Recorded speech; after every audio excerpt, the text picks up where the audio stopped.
We are looking at the majority side of the House, members mostly in white and a few of them in our traditional fugu, waiting expectantly for the Right Honourable Speaker to usher in the President of the Republic to deliver his address on the state of the nation. And while we wait, shall I interest you in a bit of history? Although Ghana, we gained independence in 1957 and became a republic in 1960, we didn't have a constitutionally structured state of the nation address as we see it today. What used to happen was that we had presidential addresses that were delivered but were not formally institutionalized under like a democratic parliamentary framework as we are seeing today. You know, one of the interesting things about our parliament is that anytime we've had a military intervention in Ghana since 1957, the arm of government that has suffered is the institution of parliament. And so while you have a nation that is 69 going on 70, you have a parliament that is just a little over 30 years old. From 1966 to 1992, we had a very interesting history, which I think is worthy of mention. And you look at periods like the NRC, SNC, AFRC, and PNDC, you find that formal annual State of the Nation addresses to Parliament, they did not occur because the Parliament itself was dissolved and not much was done during that period. But thank God for 1992 Constitution, which ushered in the Fourth Republic. Oh, that is the Chief of Staff, Julius Debra, who just was in our short. So as I was saying, the Fourth Republican Parliament was inaugurated on the 7th of January 1993. And we are proud to say that from there till now, we've had uninterrupted parliamentary democracy. So the modern Sona tradition began in 1993, like I said, with President Jerry John Rawlings, the first president of the Fourth Republic. And this followed the return to constitutional rule in 1992.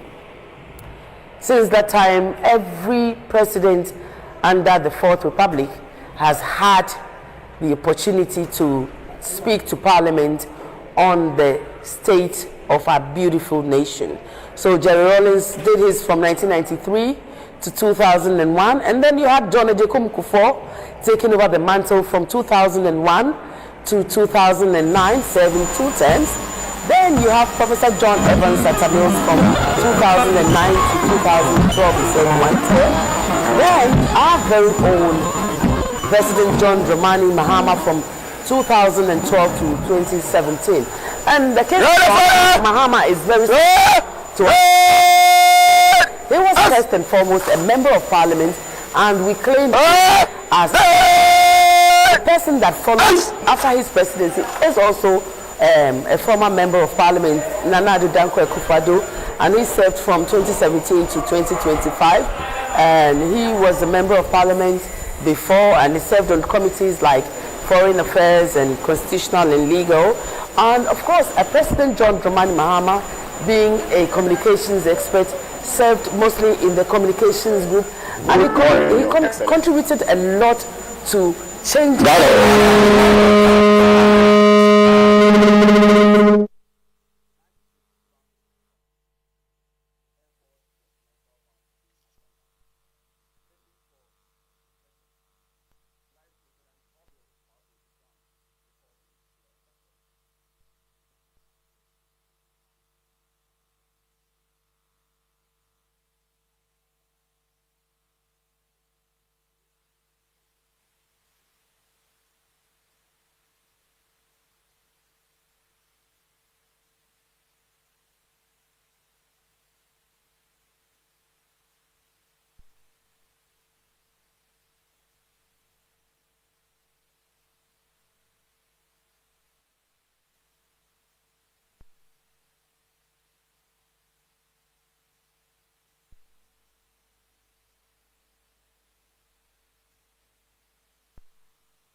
humanity in our view, in dealing with issues that would otherwise make a nation, go on its knees and cry. He is to be received by our own Speaker of the eighth and now ninth Parliament, Right Honourable Alban Sumana Kingsford Bagby. And you're seeing a shot of the Parliament precincts as we have it now. This is a very solemn occasion, and a lot of preparations go into it. The whole of last week and this week, these men and women have been working around the clock, trying to curate a perfect program for today. And what we're seeing is an actualization of the work that has been put in by the men and women in uniform, as well as the committee that was set up by Parliament to ensure that this program comes to life. Those of us who get to work here in Parliament, we refer to it as SONA. It's an address, it's a message on the state of our nation. Usually topics or areas that are likely to be spoken about include the economic performance of the executive, infrastructure, governance and anti-corruption efforts. We are also likely to hear the President talk about security and foreign policy, social sectors, issues like health, education, employment will also, I'm sure, feature in today's program. And once the President has delivered his State of the Nation address, and we've thanked him dutifully and sent him on his merry way, members of the nation and all that concerns the Republic of Ghana. You are still watching GH Parliament Live. We are also on all our social media handles, and we will not just be bringing you the President's address, we'll also be bringing you insightful conversations as we go along, and that's the procession led by the Marshal, who is the Sergeant at Arms in Parliament, Fred Bauer, Wing Commander Fred Bauer, retired, and with him are members of the Table Office, led by the Clerk to Parliament, Ebenezer Ahuma Jitro.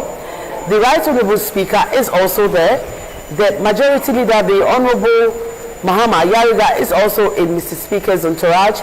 The Minority Leader, Osahin Afenimakin, is also a member of Speaker's delegation to receive the Right Honourable Speaker, the President of the Republic of Ghana. I think I've spent too much time in the legislature.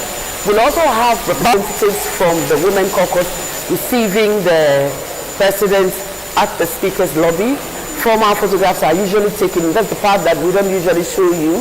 Formal photographs will be taken, and then the President will then come to the chamber to deliver his address. I like this bubu with the agreeing vociferously, and they form part of the work of Parliament. And a Parliament that is quiet is a Parliament that is not thriving. And so usually you find that thriving democracies will have parliaments that are very, very vociferous. But as the legislation the work of Parliament is and notified. And so the right honourable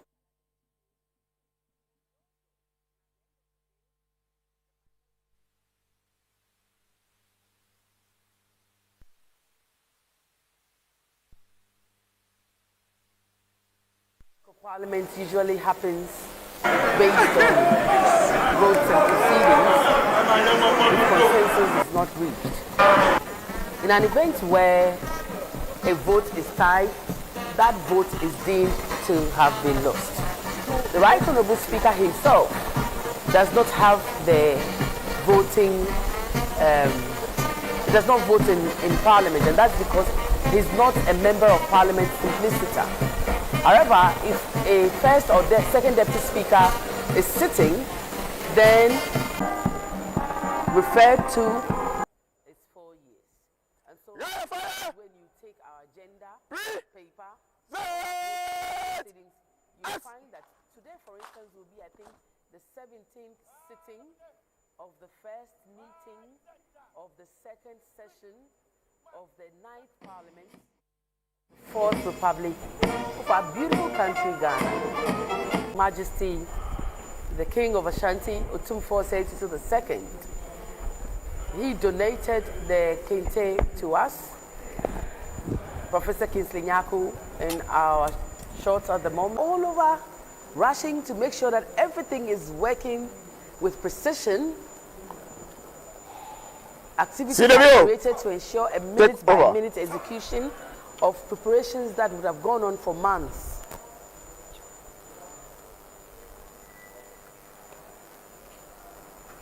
On such occasions, we also have former presidents attending upon the House. We have former members of parliament, former speakers, party functionaries, all participating in such occasions.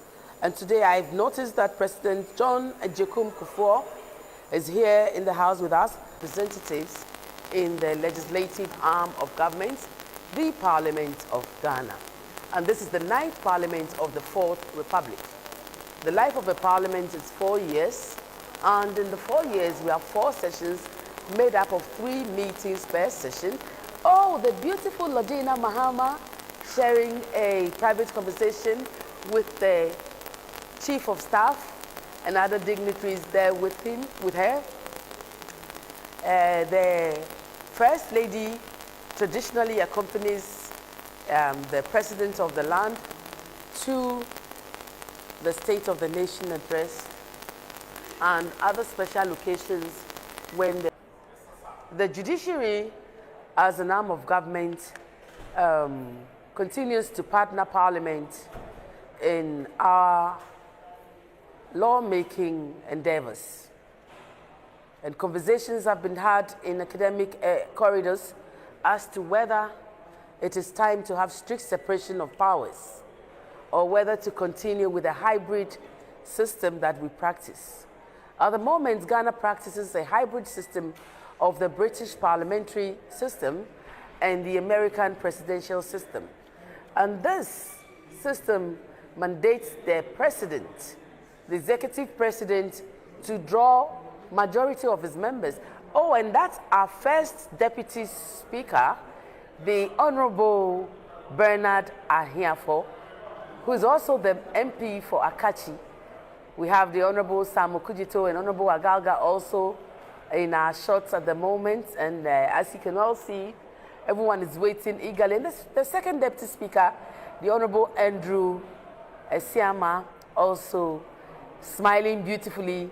I don't know what the joke is, but they seem to all be in very good spirits, waiting for His Excellency, their former colleague, to come to the chamber to give us the message on the state of the nation.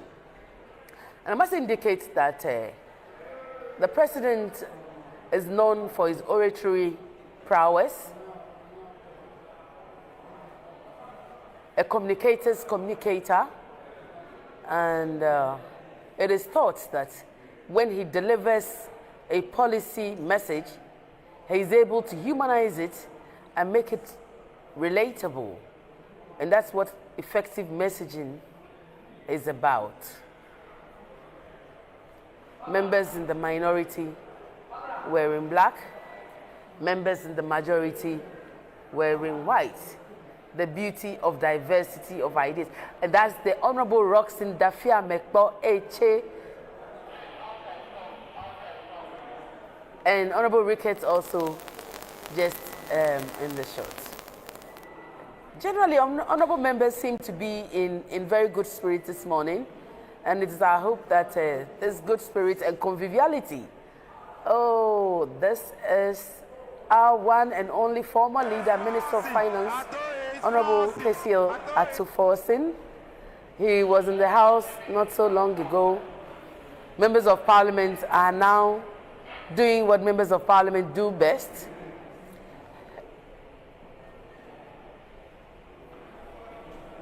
Agreeing to disagree in very friendly terms.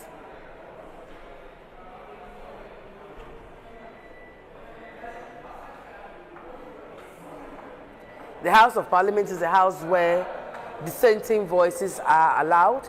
The Honorable Samson Ahi Inashort, another really experienced member of Parliament with many years of experience.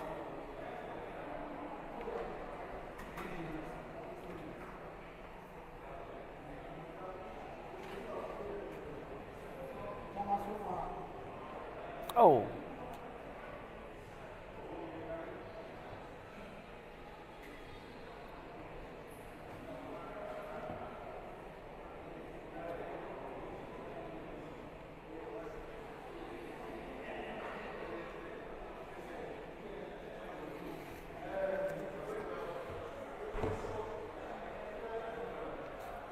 So the tradition in Parliament is that when the Right Honourable Speaker receives the President, he will conduct him to his lobby where they will confer and hopefully take a few memorable photos before they come to the chamber to conduct business. The President is no stranger to the House, Honourable Collins Dauda. He has been here forever, just like some of us. He's an old member of Parliament, and he has an Honourable Patricia Epiege, also an old member of Parliament, Deputy Minority Leader, breaking the glass ceilings for other females to follow. A very hard-working Deputy Leader, compliments her leader beautifully.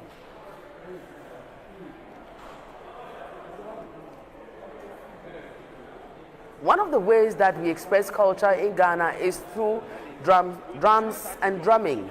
And so when the President gets to come and speak to us, we bring out our Ghanaian President John Ajekum Kufuor in our shots at the moment. The President, referred to generally as the gentle giant, he usually would come to our events anytime we invite him. He has contributed to the Fourth Republican democracy, and like all the presidents that's gone before him, Ghana is lucky to have had presidents like him. Ghana is fortunate to have President John Dramani Mahama, and that's our Attorney General in our shot, the Honorable Ayini, and Honorable Bejira also in our shot, wearing his boo-boo and waiting for the President to come.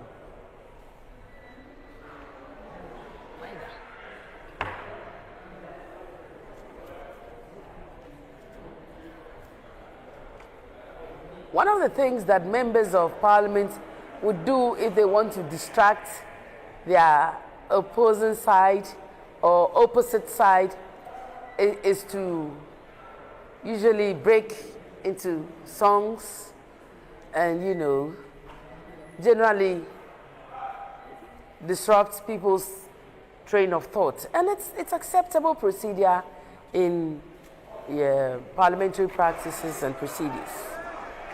The Honorable Zaneto Ajiman Rawlings, daughter of former President Rawlings, first president of the Fourth Republic, is also in the chamber.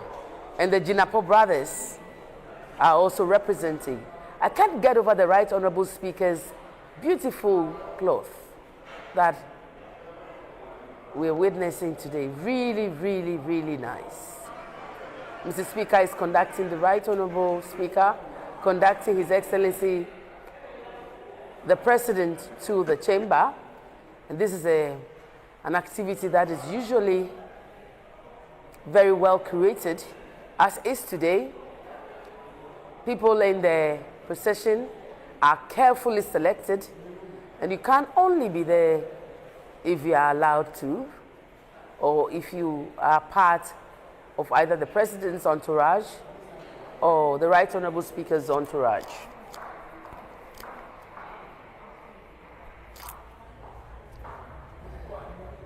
Oh, this is Sambering, a Sambering of Ghana. Parliament is an embodiment of democracy. It is thought that a country that does not have institutionalized parliaments are not regarded as democratic, and that's the leaders of the two caucuses with the Right Honorable Speaker, and of course, our very own mother, Professor Nana Jane Opoku-Agyeman, in her beautiful fugu, accompanying the president. I see the Chief Protocol Officer for His Excellency John Dramani Mahama ushering the president to his seat. Once the president enters, the state sword enters with him. The state sword is the symbol of national authority. And once the president is here, the national anthem will be played. And then we will get down to business. He will be welcomed by his host, Alban Sumana Kingsford Bagbin, and then he will proceed to give us his message on how our state is faring.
Honorable members,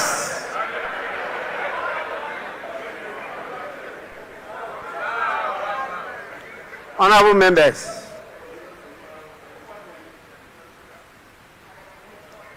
this is the Chamber of Parliament.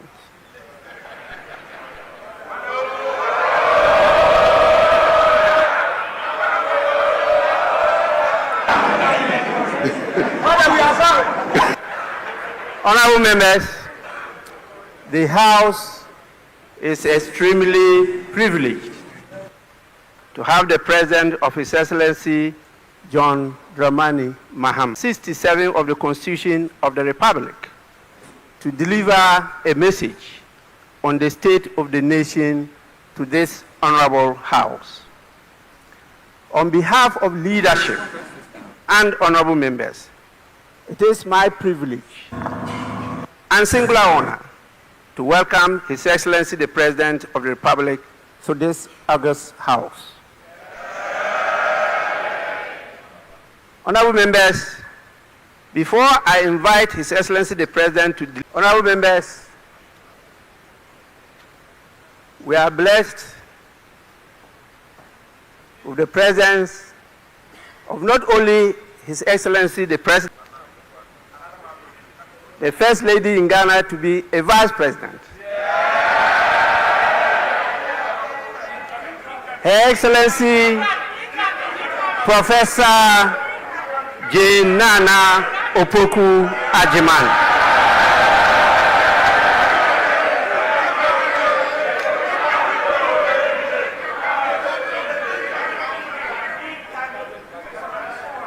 We have His Lordship, the Chief Justice, Justice Paul Kwadwo Bafuboni.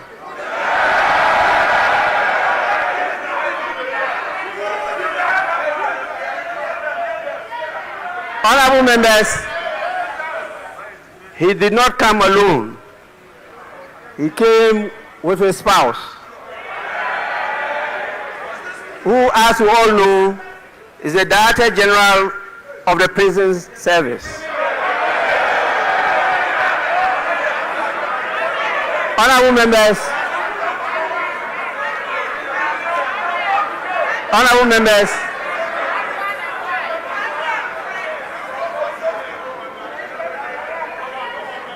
honorable members, I'm talking about Mrs. Patience Bafuboni.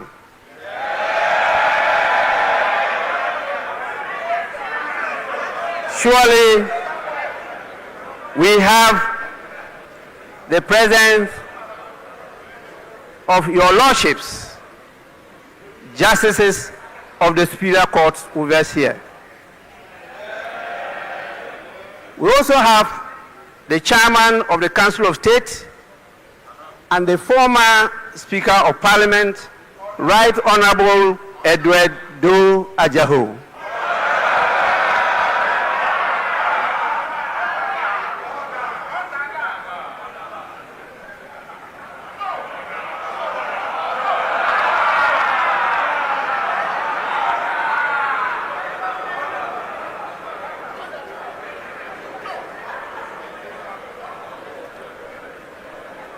We have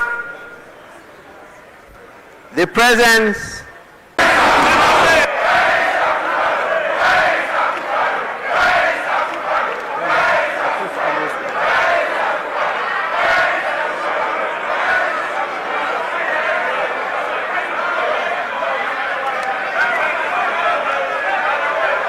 honorable members, honorable members,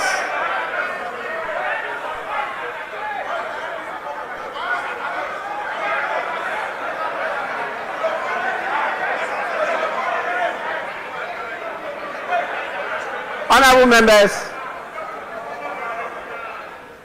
I have a formal communication from His Excellency, the former President, Nana Addo Dankwa Akufo-Addo.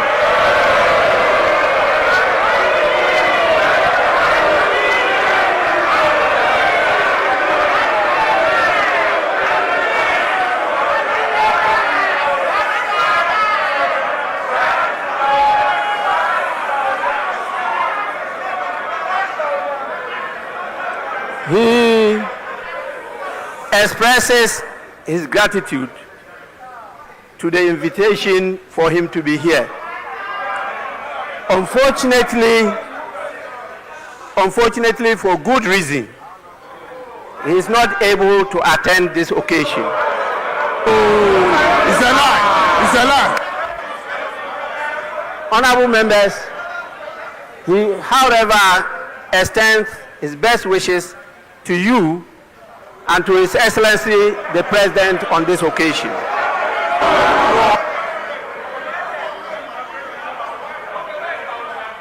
Honorable members,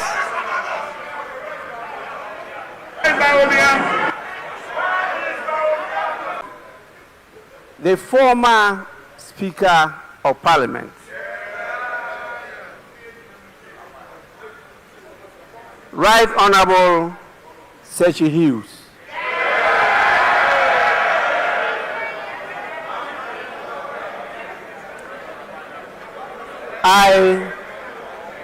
I know that a lot of you are young, so you may not recollect some of these people.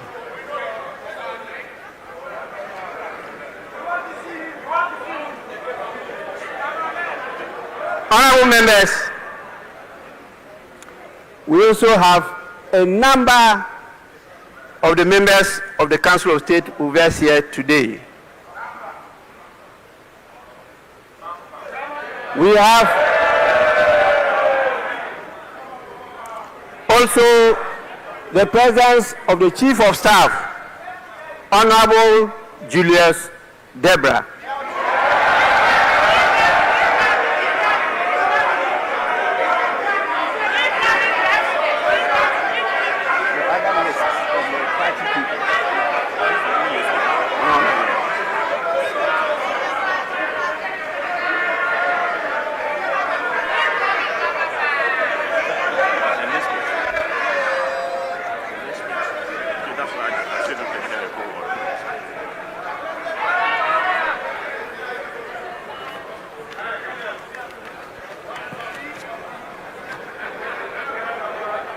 Honorable members,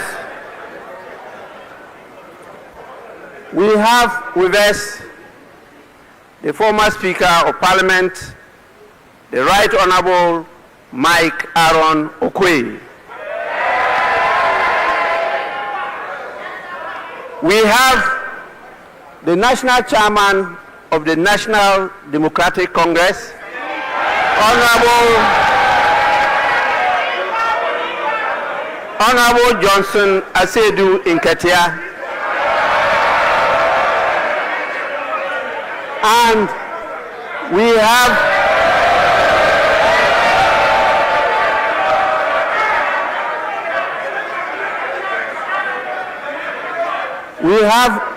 the acting National Chairman of the New Patriotic Party,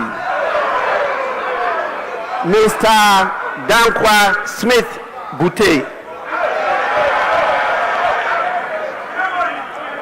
Honorable members, we have the General Secretary of the National Democratic Congress, Mr. Fifi Fievi Kwete. And we have the General Secretary of the New Patriotic Party, Mr. Justin Frimpong Kodia.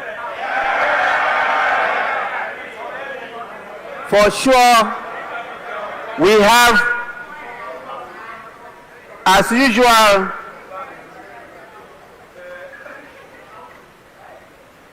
our brothers and sisters in the diplomatic corps.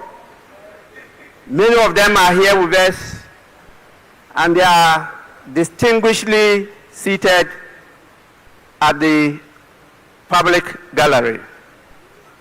We also have the heads of the various security services. We have our revered traditional leaders, religious leaders, and the former clerks to Parliament.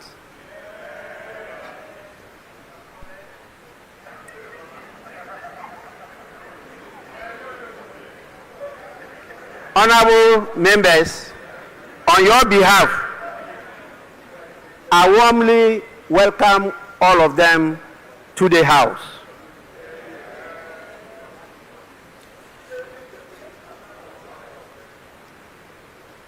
Now,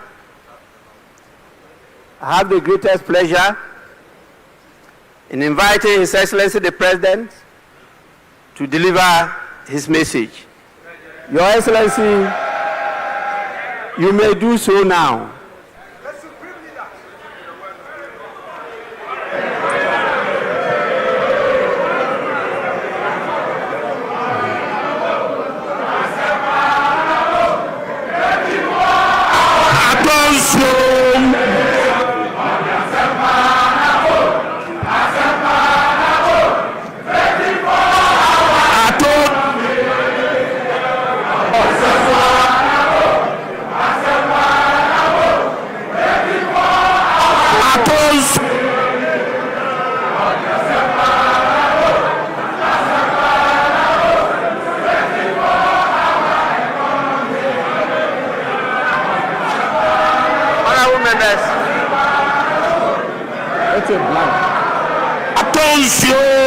Honorable members, please.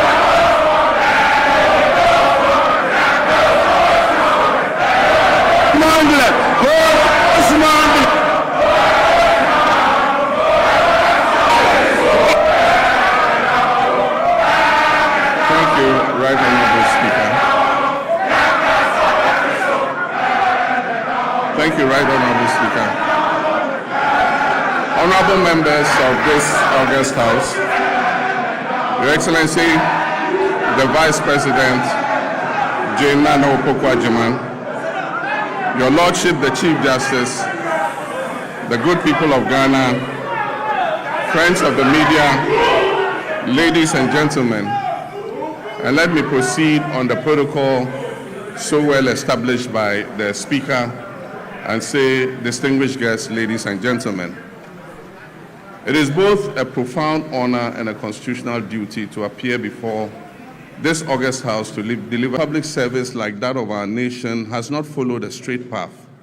It has been marked by periods of steady progress and then by setbacks and by determined recovery. Mr. Speaker, that pattern of resilience mirrors the national experience of our nation.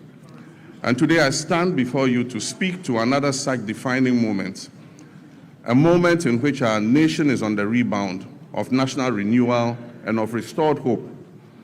This moment is being shaped by hard choices, institutional resolve, and a renewed commitment to stability and national purpose.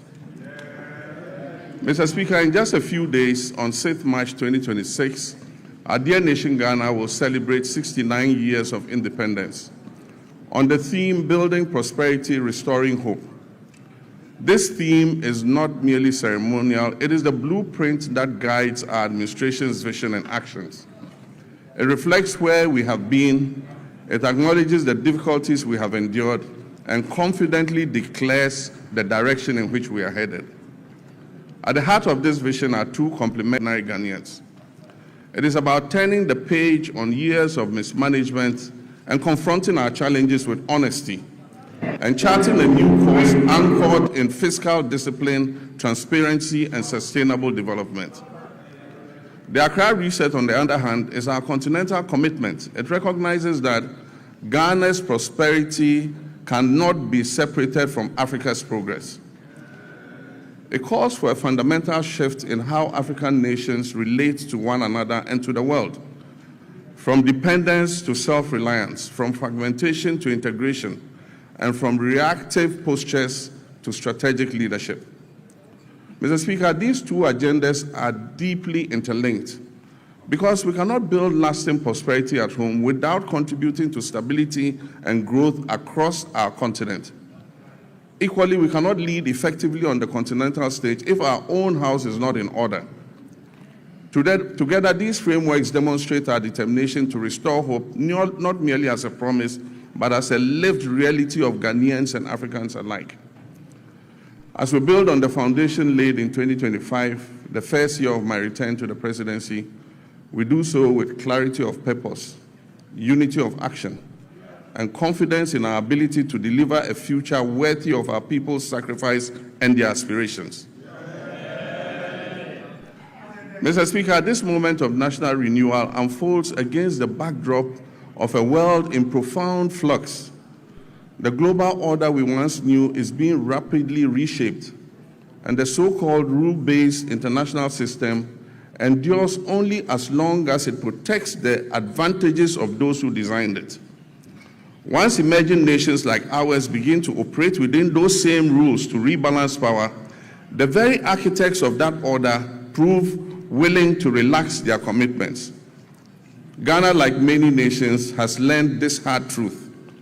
We cannot respond to this new reality with fragmentation, hesitation, or continued dependence. History has long taught us that resilience and prosperity will not be handed to us.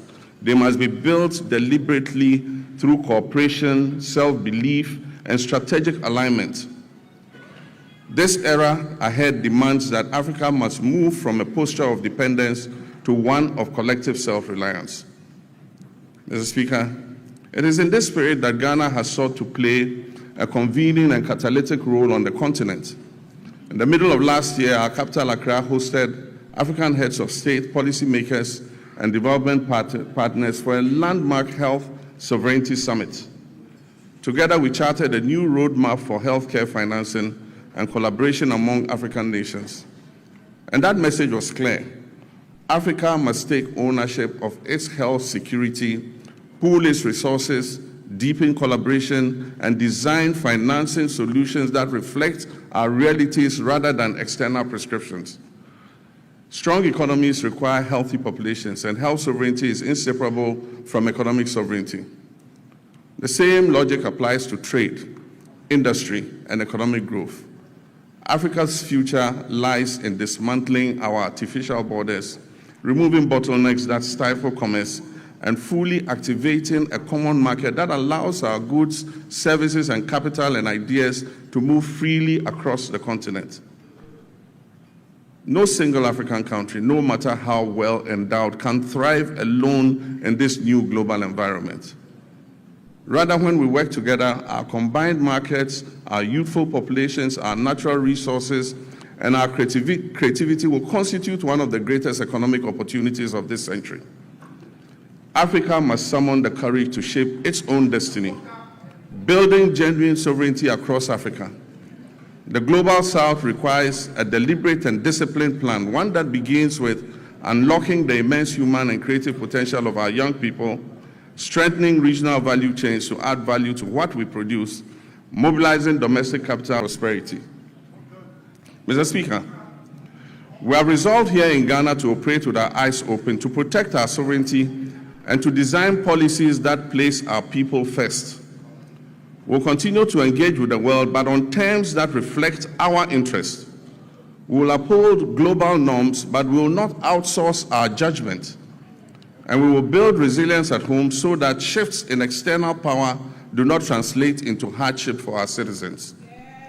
Mr. Speaker, when I last came before this House, I spoke candidly about the depth of the challenges we had inherited across all facets of our nation. Mr. Speaker, nowhere was this national malaise more evident than in the economic sector. We inherited an economy in severe crisis, burdened by unsustainable debt, high inflation, a rapidly depreciating currency, and an escalating cost of living crisis that had left our citizens reeling from unimaginable hardship caused by years of general imprudence and reckless management of the economy. Mr. Speaker, I was clear from the outset that recovery would not come easily. But I was also clear that I will stop at nothing to turn this situation around and bring relief to Ghanaians. I promised then that just as I have confronted and overcome crisis in the past, I'll reset our economy and return us to a path of growth, progress, and development. Mr. Speaker, I told this August House then, when I appeared before you last year, that we would have to take tough, prudent, and necessary decisions to restore stability and credibility. Today, Mr. Speaker, I can say to you with confidence, Ghana is back. Ghana is working again. And Ghana is open for business. The fundamentals are improving, and the path to sustained acceleration is very clear to everyone. From the outset, we resolved to choose discipline over waste, reform over excuses, and stability over speculation. As a responsible government, our first order of business was to halt the economic hemorrhaging and restore order to our public finances. We tightened expenditure and commitment controls. We improved payables reporting and conducted a comprehensive audit of 2024 commitments to restore credibility and discipline. Mr. Speaker, these measures have begun to deliver some of the most remarkable economic outcomes in decades. Mr. Speaker, as we approach the celebration of our 69th independence anniversary, we do so not only with pride in our past, but also with renewed hope for our future. We are building prosperity through sound policy, responsible governance, and inclusive growth. We are restoring hope by delivering on our promises and proving that good leadership makes a measurable difference in our people's lives. The Resetting Ghana agenda is working. The Accra Reset is gaining momentum. And together they are laying the foundation for a stronger, more resilient, and more prosperous Ghana. Mr. Speaker, our nation is on the runway. It is in takeoff mode. And you are all advised to fasten your seatbelts. $1 an increase from $83 billion at the end of 2024. This has placed Ghana among the top 10 largest economies in Africa. Mr. Speaker, average GDP growth for the first 3 quarters of 2025 is reported at 6.1%. But growth means nothing without discipline. Our primary surplus reached 2.6% of GDP, far exceeding our target of 1.5%. Mr. Speaker, we closed our fiscal deficit at 3.1%, well below the projected 3.8%. Mr. Speaker, this is not prudent governance. It is promise-keeping, and it has benefited households and businesses because we have borrowed less and spent more responsibly. Interest rates have fallen, confidence has returned, private businesses are breathing again. Mr. Speaker, the 19th of December 2022 will go down as one of the darkest days in Ghana's economic history. On that day, Ghana declared its inability to honor its debt obligations. We declared a debt default and placed a moratorium on both domestic and foreign debt repayments. Following this, we entered a protracted and complex debt restructuring process. Ghana's debt became a shackle on our economic progress, dragging our nation down into hardship and despair. Looking at Ghana's restructured debt profile, it is clear that those who negotiated on our behalf were only intent on kicking the can down the road. With the largest debt repayments scheduled, Mr. Speaker, this is one of the sharpest reductions of debt in Ghana's history. Mr. Speaker, just this year, after the New Year celebration on January 2nd, when people were still recovering from hangovers, we settled a US 709 million euro bond ahead of schedule. We settled a US dollar 709 million is restored. Ghana is rising. The heaviest burden we inherited was the very high inflation rate, which was silently eroding every household's purchasing power. It peaked at 54.1% at the end of 2022, and it declined to 23.5% by the end of 2024. Mr. Speaker, we treated this with urgency. Through fiscal consolidation, currency stabilization, and disciplined monetary policy, inflation fell from 23.5% at the end of 2024 to 3.8%.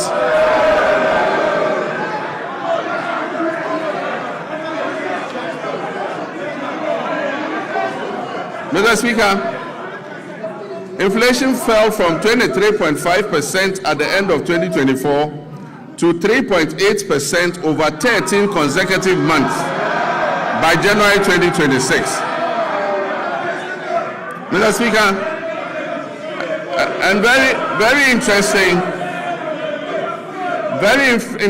food inflation, which had been the main driver of the upward pressure on inflation, fell by 26.6 percentage points. Inflation for locally produced goods fell by 22.6 percentage points. Mr. Speaker, these are not just statistics. These translate into the reality of a parent being able to put food on the table for their children. It translates into the reality of businesses thriving and creating opportunities for Ghana's young people. Mr. Speaker, petrol prices dropped from 15.2 Ghana cedis to 10.7 cedis per liter. And only recently, it dipped below the 10 cedi mark to 9.97. Diesel fell from 15.4 to 11.3. And this brought relief to our nation's 3.7 million car owners and the tens of millions of Ghanaians who depend on transport daily. Mr. Speaker, to the interesting part. Exchange rate volatility has long been at the heart of hardship in Ghanaian households. We made currency stability a priority, and Mr. Speaker, we have delivered. Mr. Speaker,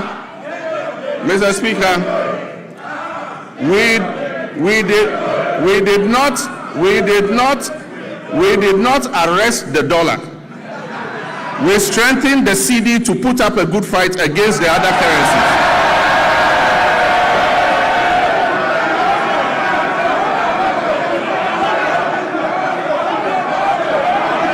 Mr. Speaker, we did not arrest the dollar. We strengthened the cedi to put up a good fight against the other currencies.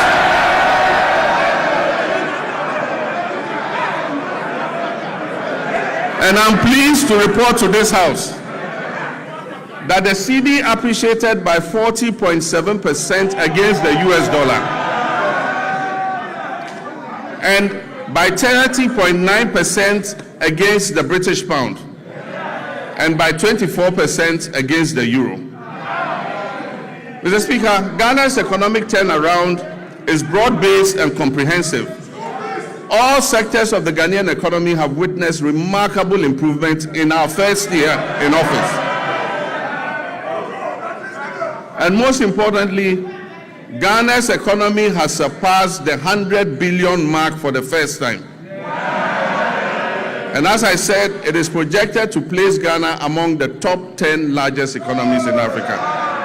Mr. Speaker, our reserves currently stand at $13.8 billion from $8.9 billion at the end of 2024. This covers 5.7 months of import. A key driver of this development has been the establishment of the Ghana Gold Board. By formalizing gold exports, we have reduced smuggling, we have increased recorded exports in the artisanal and small-scale mining sector from 63.6 tons to 103 tons. And we've channeled that foreign exchange into our economy.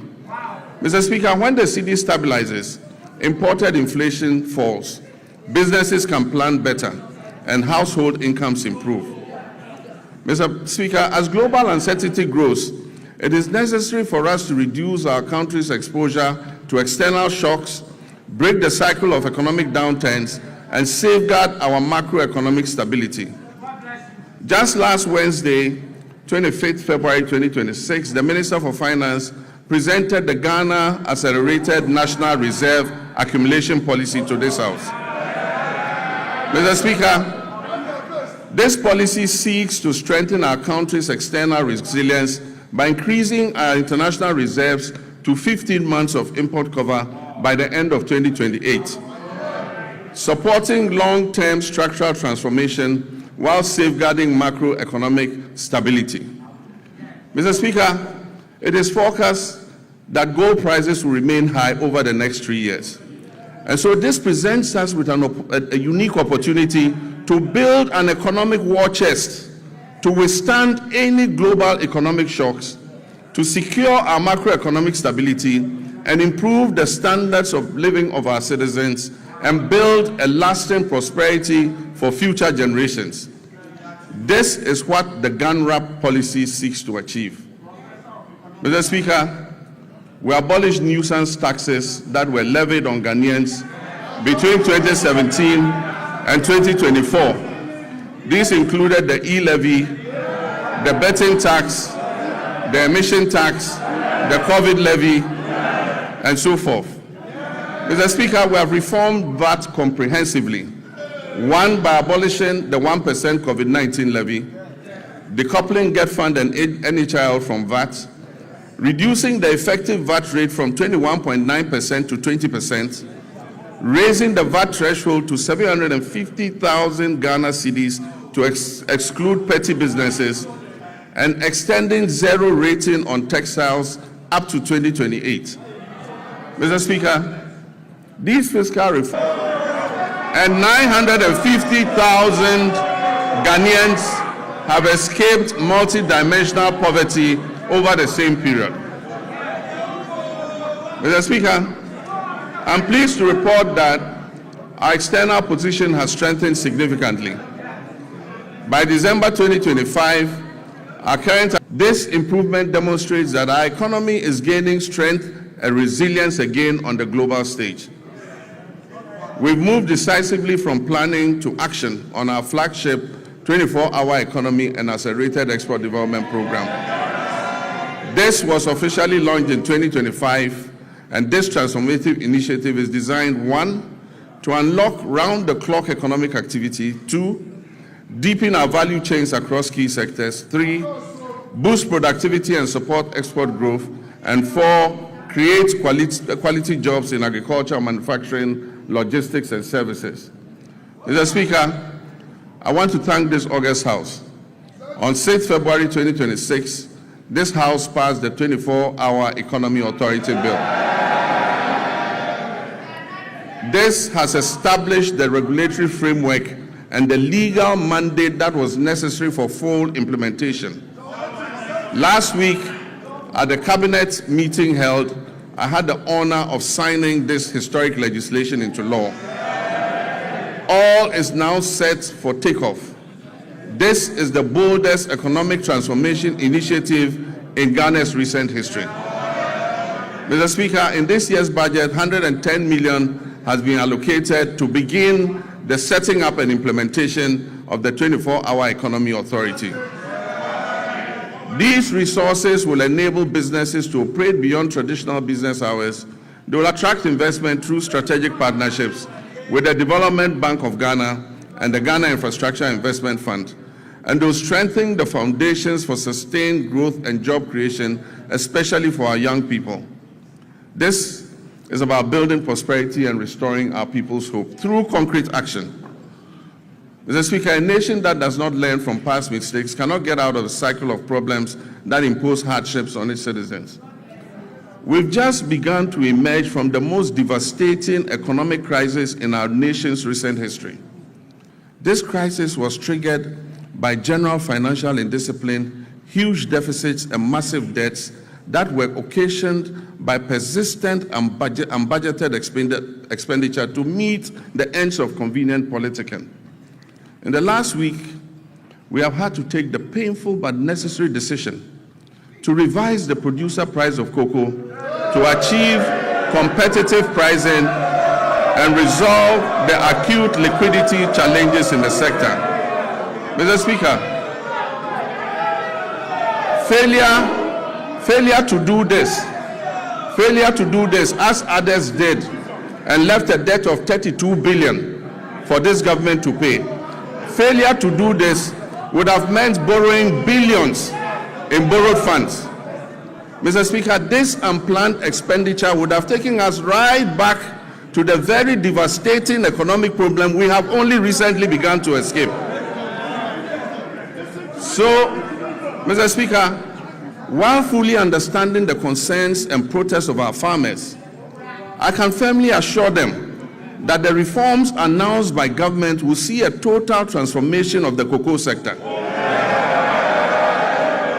And it will guarantee them a fair and transparent price that enables them to meet the cost of producing the commodity and making decent margins. Mr. Speaker, the difference between economic hardship and avoiding the same is the exercise of sound economic judgment. And I'm determined to take decisions that ensure our collective well-being and avoid the suffering of all our citizens. These are difficult decisions to take, but Mr. Speaker, I had to take them. Mr. Speaker, we are bringing legislation to this House to tighten our procurement processes by banning sole source contracts, except in exceptional circumstances. We will also bring legislation to this House to make it mandatory to seek Parliament's prior approval before any government asset or property is leased out or sold. This includes lands and state enterprises. Mr. Speaker, last Tuesday, I caused the Minister of Finance to lay before this House the Value for Money Office Bill. This is a landmark measure, a fulfillment of yet another campaign promise to the good people of Ghana. And this is designed to decisively end waste, inflated contracts, abandoned projects, and chronic cost overruns that have for far too long drained the public purse. All these measures are intended to improve public trust and accountability. Mr. Speaker, in January 2025, we inherited an energy sector on the brink of collapse that had been precipitated by a severe financial crisis. The sector was burdened with a staggering debt of 80 billion Ghana cedis, strengthening the operational viability of key power producers. The 500 million World Bank partial risk guarantee, a critical risk mitigation instrument that was established in 2015 during my first term to safeguard the nearly 8 billion of private sector investment that was put into the offshore Cape Trade Points field, had been fully drawn down and exhausted due to prolonged non-payment for gas. After years of policy inconsistency, regulatory inefficiencies, a lack of transparency, prolonged licensing processes, and unresolved legal disputes over field unitization had eroded investor confidence. Consequently, crude oil production declined by approximately 32% between 2019 and 2024. It fell from 71.4 million barrels per day to 48.2 million barrels. Mr. Speaker, I'm pleased to announce that as of December 31st, 2025, government has fully repaid and restored the entire 500 million World Bank guarantee, including interest. This has reinstated the facility in full and reaffirmed Ghana's standing as a credible and reliable partner on the global stage. Mr. Speaker, I can also announce that we are paying for every gas we are consuming today.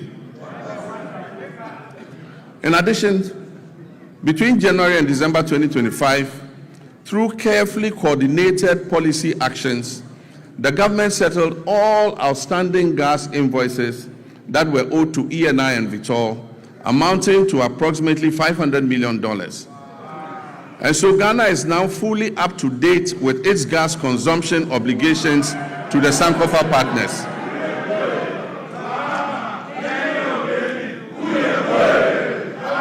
And I'm pleased to announce that the 2026 budget has made adequate provision to ensure timely payments for all liquid natural gas that we consume going forward. Mr. Speaker, to ensure equity and fairness, the government has also held constructive engagements with Tullow Oil and the Jubilee Field partners, and we've reached a comprehensive roadmap to guarantee full payments for all gas that is consumed. This approach supports reliable nationwide electricity generation and accelerates industrial growth.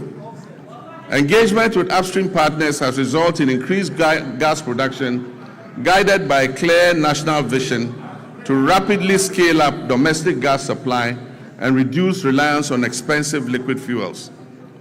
Mr. Speaker, beyond clearing inherited arrears, a robust framework has also been established to strengthen and monitor implementation of the cash waterfall mechanism. Another major milestone was the operationalization of the ECG's single holding account which is overseen jointly by the Ministry of Energy and Green Transitions and the PURC.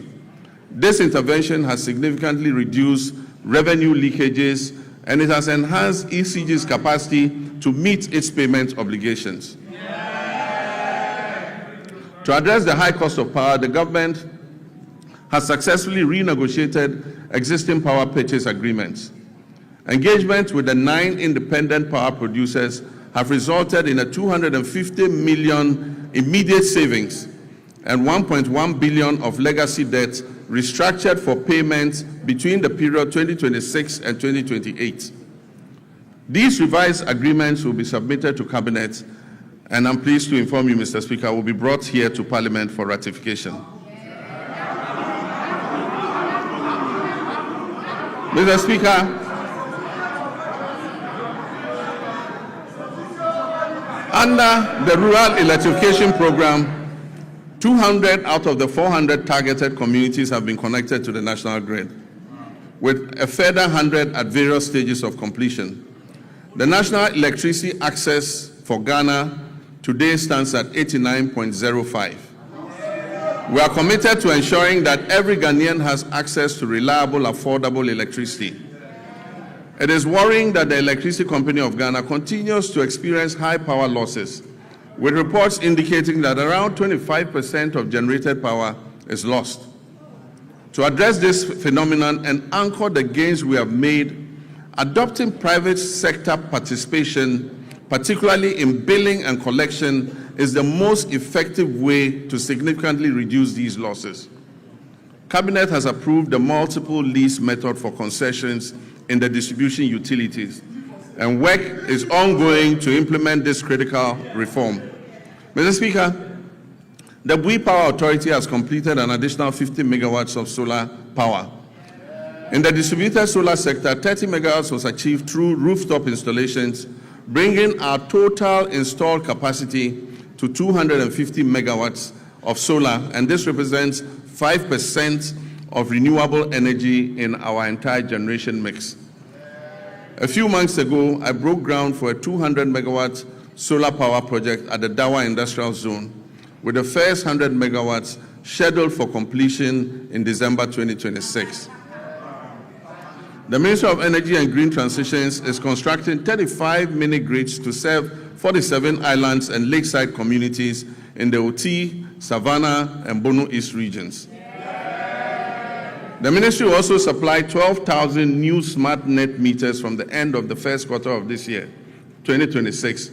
And under the off-grid solar home system for public institutions, delivery of materials for the first phase of 350 systems has commenced. It means that public institutions are going to be fitted with solar to reduce their power consumption. Mr. Speaker, as part of the last mile electrification effort to achieve 99.98% universal access by 2030, the ministry has mainstreamed mini-grids into the National Electrification Scheme. Consequently, a feasibility study for the Afram Plains North District was completed for 100 communities to receive solar power, bringing the total number of islands and lakeside communities in the Afram Plains North and South to 150 that are ready for mini-grid solar electrification. I'm pleased to announce that the African Development Bank has committed to providing $100 million to fund the construction of renewable energy-based mini-grids for these communities. Mr. Speaker, we've signed a memorandum of understanding with the Jubilee and Tenfield partners to commit another $2 billion to additional investment in the Jubilee field. This will include drilling up to 20 new wells, the first wells being drilled in more than 9 years. Mr. Speaker, there's a second memorandum of intent with the OCTP partners, that's ENI and Vitol, to commit 1.5 billion of additional investment in the OCTP field in the Cape 3 Points Block 4 contract area, among others. This agreement will significantly increase Ghana's oil and gas production, thereby enhancing energy security, domestic demand, and infrastructure development. Mr. Speaker, we're on course to revitalize the Ghana Cylinder Manufacturing Company through a strategic partnership with the National Petroleum Authority, Ghana Gas, and the Ghana Commercial Bank. This will boost production, ensure a steady supply of safe LPG cylinders, and strengthen local manufacturing. Mr. Speaker, I'm also pleased to announce to you that Tema Oil Refinery is back.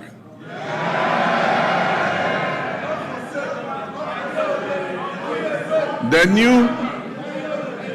new management of the refinery has successfully completed extensive turnaround maintenance. And I'm pleased to inform you that this August House that for the first time since 2018, the refinery has commenced processing of crude oil into petroleum products again. So, Mr. Speaker, let me assure our countrymen and women that the energy sector reforms continue unabated. I remain fully committed to turning around the sector, strengthening its foundations, and ensuring reliable, affordable, and sustainable energy security for our nation.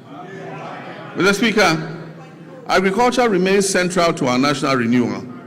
Since January 2025, this administration has embarked on a decisive reset of Ghana's agricultural sector under our Agriculture for Economic Transformation agenda, with the Feed Ghana program serving as the flagship vehicle for implementation. Our objective is clear: to restore food sovereignty, stabilize food prices, reduce import dependence, increase decent jobs, especially for youth, and reposition agric as a strategic growth sector under our 24-hour economy policy. Mr. Speaker, as of January 2025, food inflation stood at 28.3%, following an unprecedented peak of 61% in January 2023. This situation placed severe pressure on households and undermined national stability. Today, food inflation has declined significantly to 4.9%. And this has provided relief to Ghanaian families and businesses. Mr. Speaker, this year we have committed 300 million Ghana cedis to the National Food Buffer Stock Company to mop up excess produce, to stabilize prices, and build a strategic national food buffer against emergencies, marking the first time Ghana has deliberately built a food reserve for national resilience. Over 413 institutions, from basic schools through to tertiary institutions, have been registered and are actively participating in the Feed Ghana program.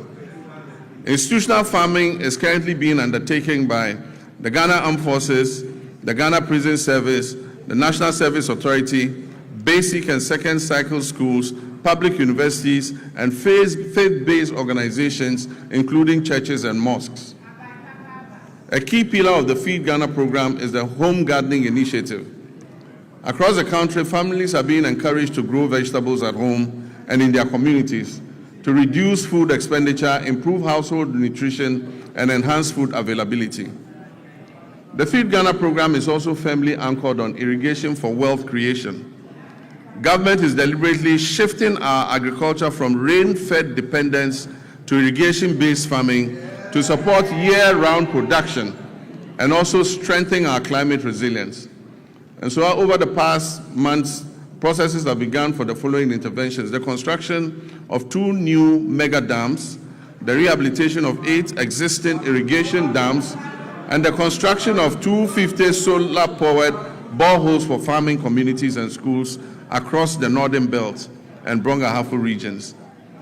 In addition, major irrigation schemes, including the Via, Weta, Tanoso, Bong, Ashaman, and Aveime, are undergoing rehabilitation. While new inland valleys covering over 1,300 hectares are being developed to expand rice production. Under the Global Agriculture and Food Security Program, we've launched a 20 million agro-input distribution project to strengthen food and nutrition security across the Northern Savannah Ecological Zone. This project is being implemented in 12 districts across 6 regions, with a target of 50,000 farming households, including 30,000 women and youth.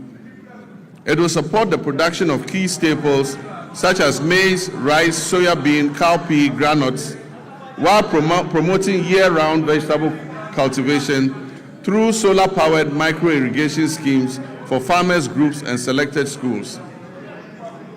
The project is also supporting backyard and commercial poultry production, as well as the distribution of fertilizer and certified seeds to participating districts. This will help strengthen the poultry value chain. We're working to fulfill the promise of establishing farmer service centers across the country to modernize extension services and equipment leasing, especially for smallholder farmers.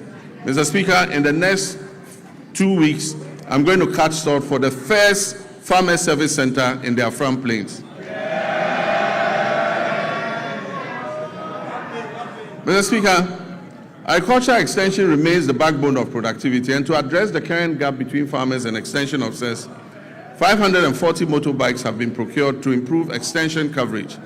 150 of those bikes have already been distributed, and we're employing 400 Feed Ghana district coordinators nationwide, while 10,000 young Ghanaians are being enrolled under a 4-year national service agripreneurial program with annual absorption into permanent employment. So far, 3,000 youth have been posted by the National Service Authority under the Agripreneur program. This intervention is strengthening frontline service delivery and creating employment opportunities for young people. We're also placing farmer cooperatives at the center of our agricultural transformation plan. As of October 2025, 70,000 community commodity-focused farmers cooperatives had been established nationwide. And they are serving as platforms to access inputs, mechanization services, climate advisories, aggregation, and fair market negotiation. Government is actively linking farmers to agro-industrial investments to stabilize prices, create jobs, and accelerate Ghana's journey towards food security. A major highlight of this effort is the 154 million Ghana-Italy irrigated commercial farming project to establish a 10,000-hectare irrigation model farm to produce rice, maize, soya, and tomatoes. All produce from this project will be sold locally. This intervention is strategic and designed to fast-track progress towards food security, ensure a reliable supply of raw materials for agro-processing, and reduce Ghana's dependence on food imports. Mr. Speaker, other key initiatives under the Value Addition and Agro-Industrial Drive include rice processing facilities in the Upper East and Upper West regions, poultry feed production facilities in Ashanti, cashew and onion processing facilities in Bono East. In addition, a 40-ton per day soya processing plant is being established in northern Ghana to support soya bean farmers and reduce their feed costs. The share industry is also being revived through secured export contracts and measures to protect raw material supplies. Mr. Speaker, to reduce Ghana's 300 to 400 million annual poultry import bill, Ghana has launched a comprehensive poultry farm-to-table project. These comprise 50 anchor or commercial farmers producing 4 million birds, 500 SMEs producing 3 million birds, and a small-scale Nkokon Kitinkiti backyard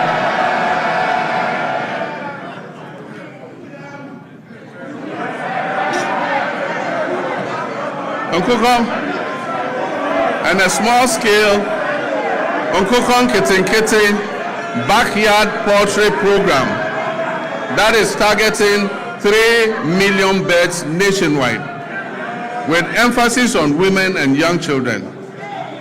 Mr. Speaker, the Nkokon Kitinkiti program is underway as I speak,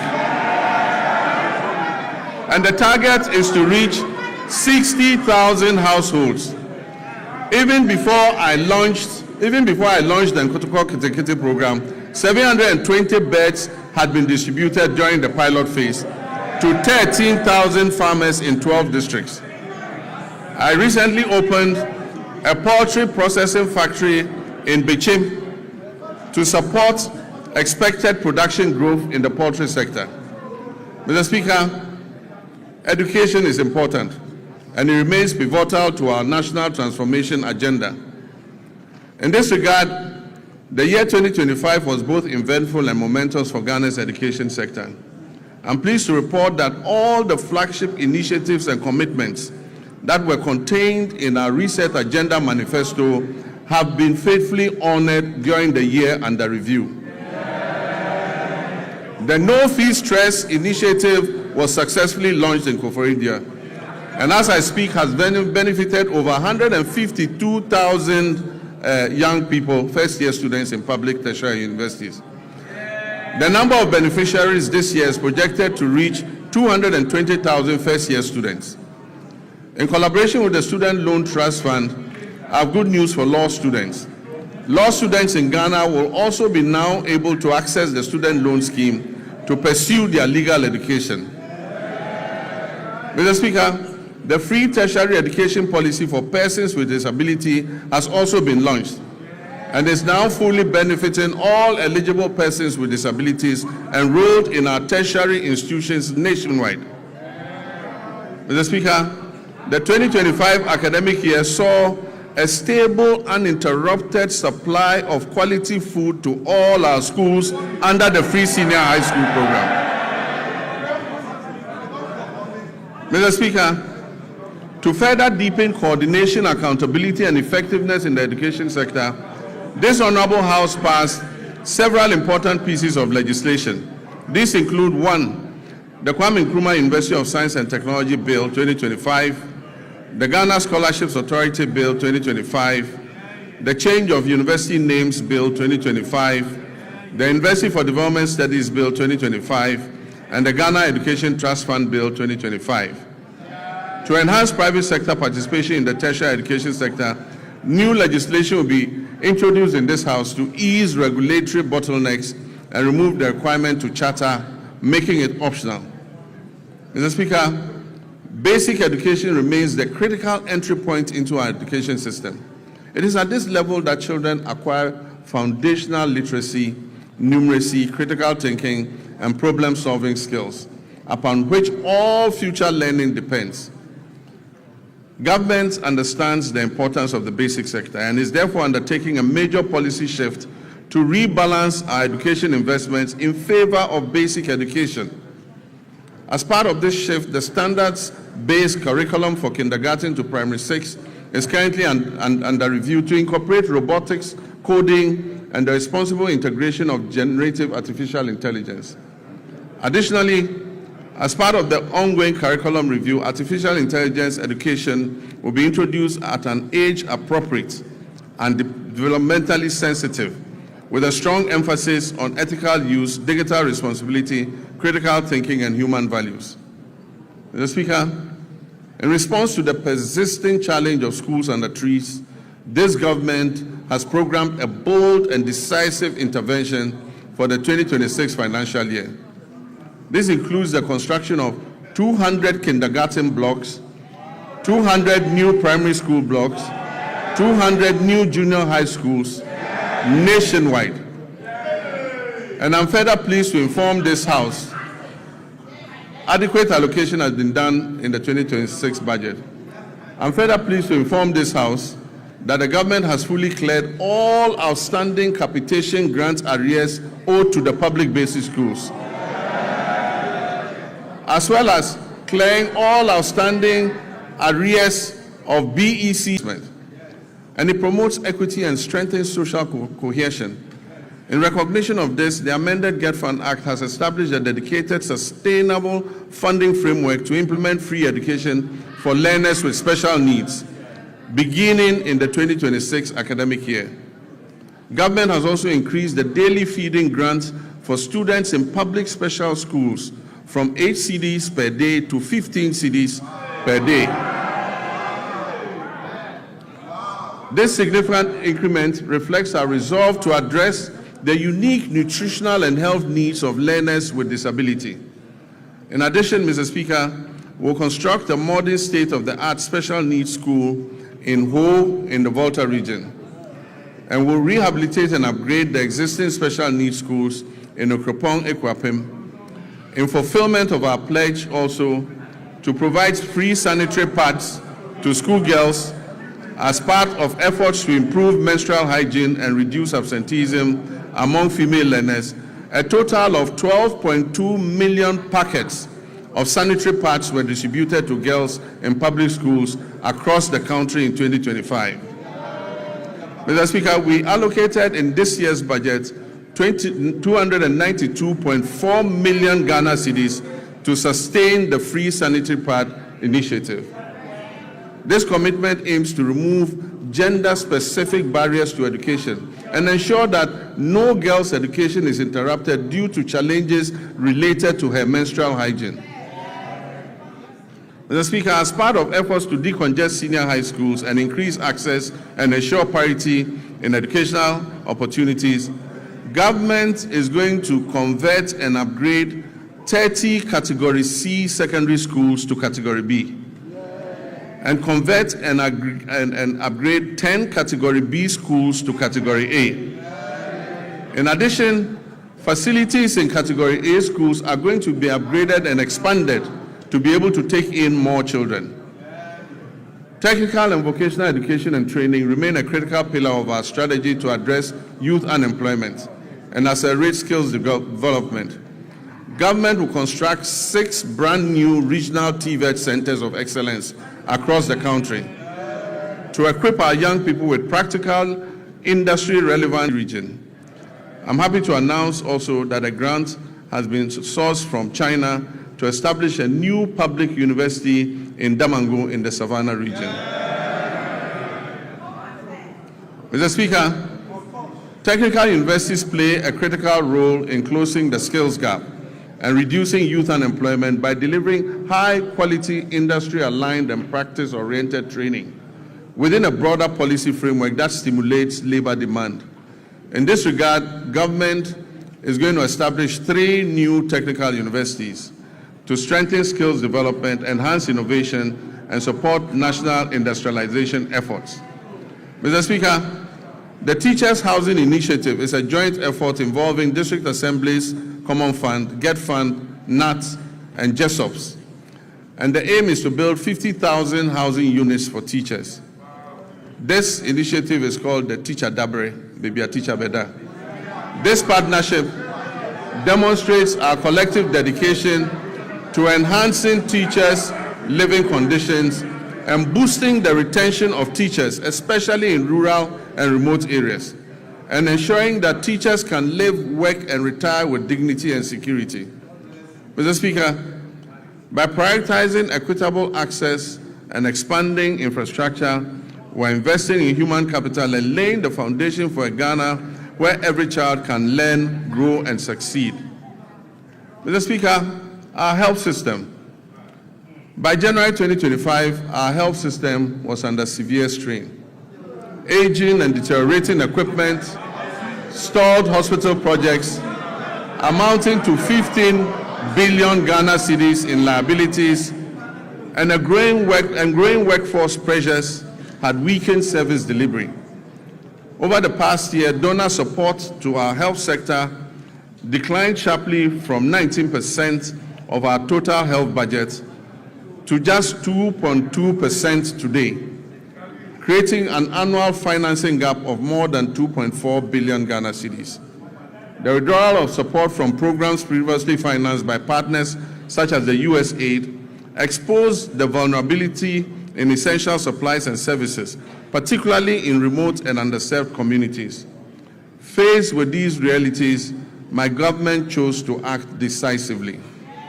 Total health financing now stands at 34.7 billion Ghana cedis. This reflects our clear commitment to domestic financing and health sovereignty. At the same time, we have faced the growing burden of non-communicable diseases. Today, non-communicable diseases account for over 40% of all deaths in Ghana and remain a major cause of household poverty. To address this, the government established the Ghana Medical Trust Fund, otherwise called Mahama Cares.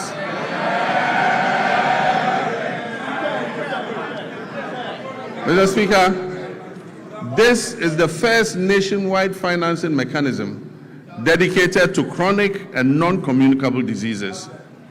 Mr. Speaker, the National Health Insurance Levy has been uncapped. Claims payments are now timely, with facilities no longer waiting more than 6 months as happened in the past for payment to be made.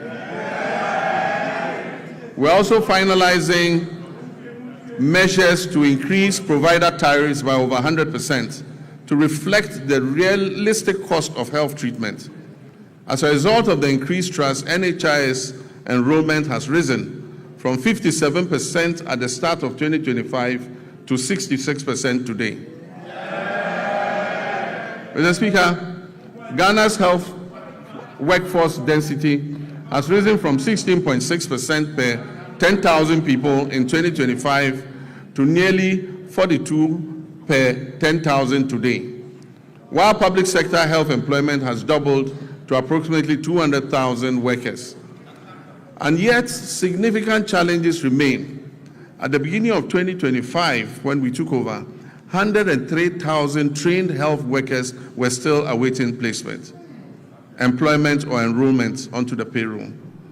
Over the past year, 13,500 nurses and midwives, along with hundreds of doctors and pharmacists, have been absorbed into the public payroll. All health workers onto the payroll. We will also correct the maldistribution of health workers through targeted incentives for health workers who agree to serve in underserved areas. Let me use this opportunity to appeal to our gallant health workers to accept postings to our underserved areas, seeing as it is a national call to duty, while we work to ensure that they have an enabling environment to do their work. Mr. Speaker, we will also scale up specialist and advanced nursing training to match the country's changing disease profile. New post-basic nursing programs in cardiology, nephrology, endocrinology, and oncology will be introduced. While the two existing ones, emergency and critical care nurses, will be scaled up. At least 30 nursing training institutions will transition to competency-based degree curriculums, supported by new scholarship opportunities for PhD-level training for nurses and allied health professionals. Mr. Speaker, on health infrastructure, my government remains firm in its commitment not to abandon unfinished projects. We'll continue to retool facilities, strengthen emergency and disease surveillance systems, and ensure that health infrastructure is properly aligned with staffing, equipment, and financing. In 2026 budget, provision has been made to commence regional hospitals in Oti, Savannah, and the Western North regions. This will expand access to quality care. Aligned with the reset agenda, we're making strategic investments in local pharmaceutical and vaccine production. The government has allocated 50 million in seed funding to the National Vaccine Institute. And in 2025, a local manufacturer secured market authorization to produce snake venom antiserum right here in Ghana. We're also finalizing steps to implement an advanced market commitment to prioritize locally manufactured vaccines and pharmaceuticals in public procurement. Production of the tetanus diphtheria vaccine is expected to commence this year through a partnership with an Indonesian pharmaceutical firm. Disease control remains our priority in our country's immunization financing. We will strengthen immunization financing. In 2025, the vaccine budget for children and pregnant women was increased by 46%, exceeding the 171 million Ghana cedis. And this enabled Ghana to fully and promptly finance all its vaccines and reduce the risk of preventable outbreaks. In 2025, we also introduced the HPV vaccine to protect young women and girls against cervical cancer. Mr. Speaker, Ghana's HIV prevalence rate is estimated at 1.6%. And as I speak with you, there are about 350,000 of our countrymen and women living with HIV and AIDS. Mr. Speaker, although prevalence is low, some population segments and regions have significantly higher incidence than the national average. The Ghana AIDS Commission has been tasked with ensuring the availability of testing and antiretrovirals. This year, government will fully roll out a free primary health care program, removing all cost barriers at the primary level where it is most needed, while strengthening prevention, screening, and health promotion, especially for non-communicable diseases. The Ghana Medical Trust Fund will be scaled up, and access to advanced cardiac care, including cardiac catheterization services at Tamale, Kolebu, and Komfo-Anokye Hospital, will be expanded to reduce overseas referrals and position Ghana as a center for specialized care in the sub-region, in line with our medical tourism objectives. Mr. Speaker, the Ministry of Health is expected to issue guidelines to eliminate the unacceptable no-bed syndrome. Patients facing medical emergencies must be received and given help, if even under makeshift conditions. You don't need to have a comfortable bed to save a patient. No patient must be turned away from any health facility they report to. Mr. Speaker, but in the meantime, government will expand capacity by implementing the Rich Hospital Phase 2 project to increase the number of beds at the Greater Accra Regional Hospital. We will also continue and complete the Police Hospital project, and also continue and complete the La General Hospital. Mr. Speaker, in the Ashanti region, we will complete the Sewa Regional Hospital. We will complete the Aferi Military Hospital, and we will complete the Komfo-Anokye Teaching Hospital Maternity and Children's Block. Mr. Speaker, we remain on course to build a stronger, more resilient, and more self-reliant health system for all Ghanaians. Mr. Speaker, roads are a very important sector. We inherited a burden of significant financial obligations and structural pressures in the road sector that had accumulated over the years. As of December 2024, outstanding payments on road projects financed through the consolidated fund stood at 21 billion Ghana cedis. These were certified works executed by contractors across the country for which payment had not been made.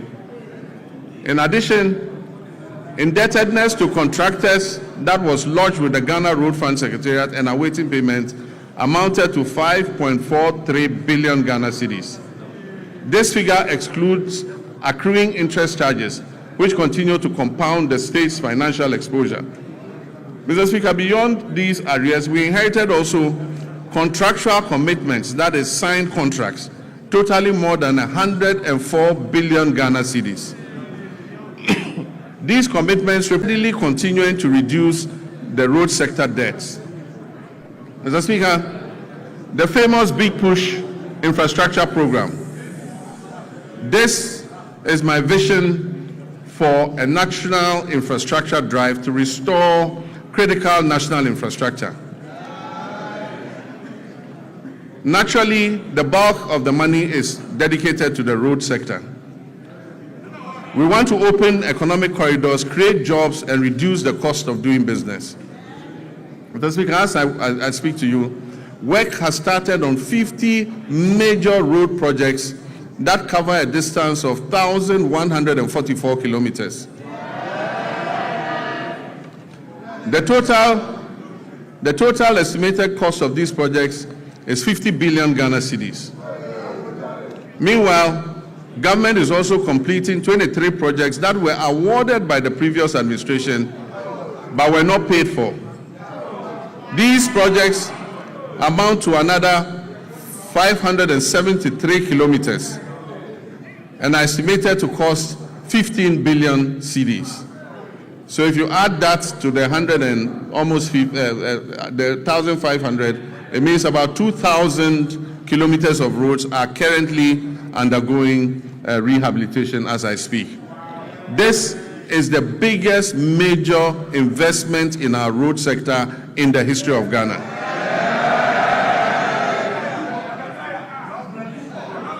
Across all 16 regions, 73 projects are advancing with significant visible progress expected by the end of the year.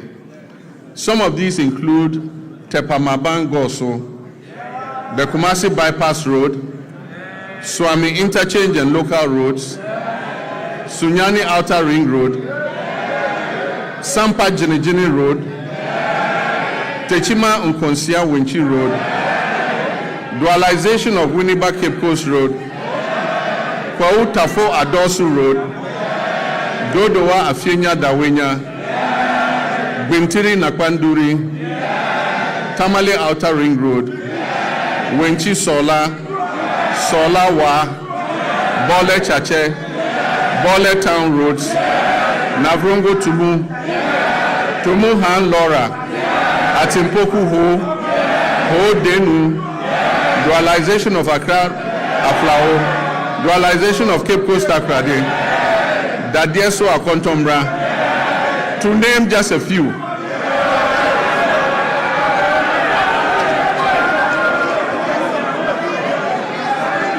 Mr. Speaker, other feeder roads are Akosombo Jakiti Kudikope, Yeniam Junction Sedom, Apegusum Pakadan, Todrome to Palime Gemini Road. Indeed, there are many others too numerous to mention. And as I said at the launch of the Big Push program, the whole of Ghana is going to become a construction site. And Mr. Speaker, Ghanaians can already testify that serious road works are underway across the country. Mr. Speaker, the Accra-Kumasi Expressway will be a 198.7 kilometer, 6-lane high-speed motorway. This expressway is designed to connect Ghana's two largest cities, Accra and Kumasi, and it will reduce the traveling time between Accra and Kumasi to approximately 2.5 hours. Mr. Speaker, this new alignment will have 8 interchanges and will be Ghana's first true expressway. And so government has established the Accra-Kumasi Expressway Limited, which is a subsidiary of the Ghana Infrastructure Investment Fund, as the concessionaire that will be mandated to design, to finance, construct, operate, and maintain the expressway, with the Ministry of Roads and Highways as the contracting authority. The project delivery is structured as a long-term concession of up to 50 years. Mr. Speaker, this expressway will be Ghana's first purpose-built expressway with limited access points, so goats and sheep cannot cross at any point. Mr. Speaker, it's designed for higher speed limits and modern safety infrastructure segments of the Eastern Corridor Road by the end of 2027. Mr. Speaker, we'll continue and complete the 27.7 Accra Temamoto Way and Extension Project. And this includes reconstructing the Accra Temamoto Way into a 4-lane expressway with 3-lane service roads in both directions, and interchanges at Ashaman. Where you have the Ashaman underbridge, it will now be an interchange. There will be another interchange at Community 18 and Teshi Link. Mr. Speaker, it also involves remodeling the Tetekwashi interchange. Construction works are ongoing and progress is at 32%. Mr. Speaker, other important projects include the Kumasi Inner Ring Road, the Volivo Bridge over the Southern Volta River, the Dambai Bridge over the River Oti, and the Adoso Bridge over the River Afram at Eche Amanfrom. Mr. Speaker, the Ministry of Roads has received cabinet approval to reintroduce road tolls on our roads and our bridges. Mr. Speaker, this time using advanced technology to improve efficiency, transparency, and avoid leakages in revenue generation. Preparatory work is underway to ensure the reintroduction of tolling operations this year. Mr. Speaker, there is no doubt that an effective and efficient transport system is integral to any economic development plan. So to improve public transport services in the country, government is supporting Intercity SCC Coaches Limited, Metro Mass Transit Limited, and the private road transport operators to renew their fleets. Currently, a total of 300 buses have been procured to improve road transport. The initial batch of 100 buses is scheduled to arrive in the country by the end of the first quarter of this year.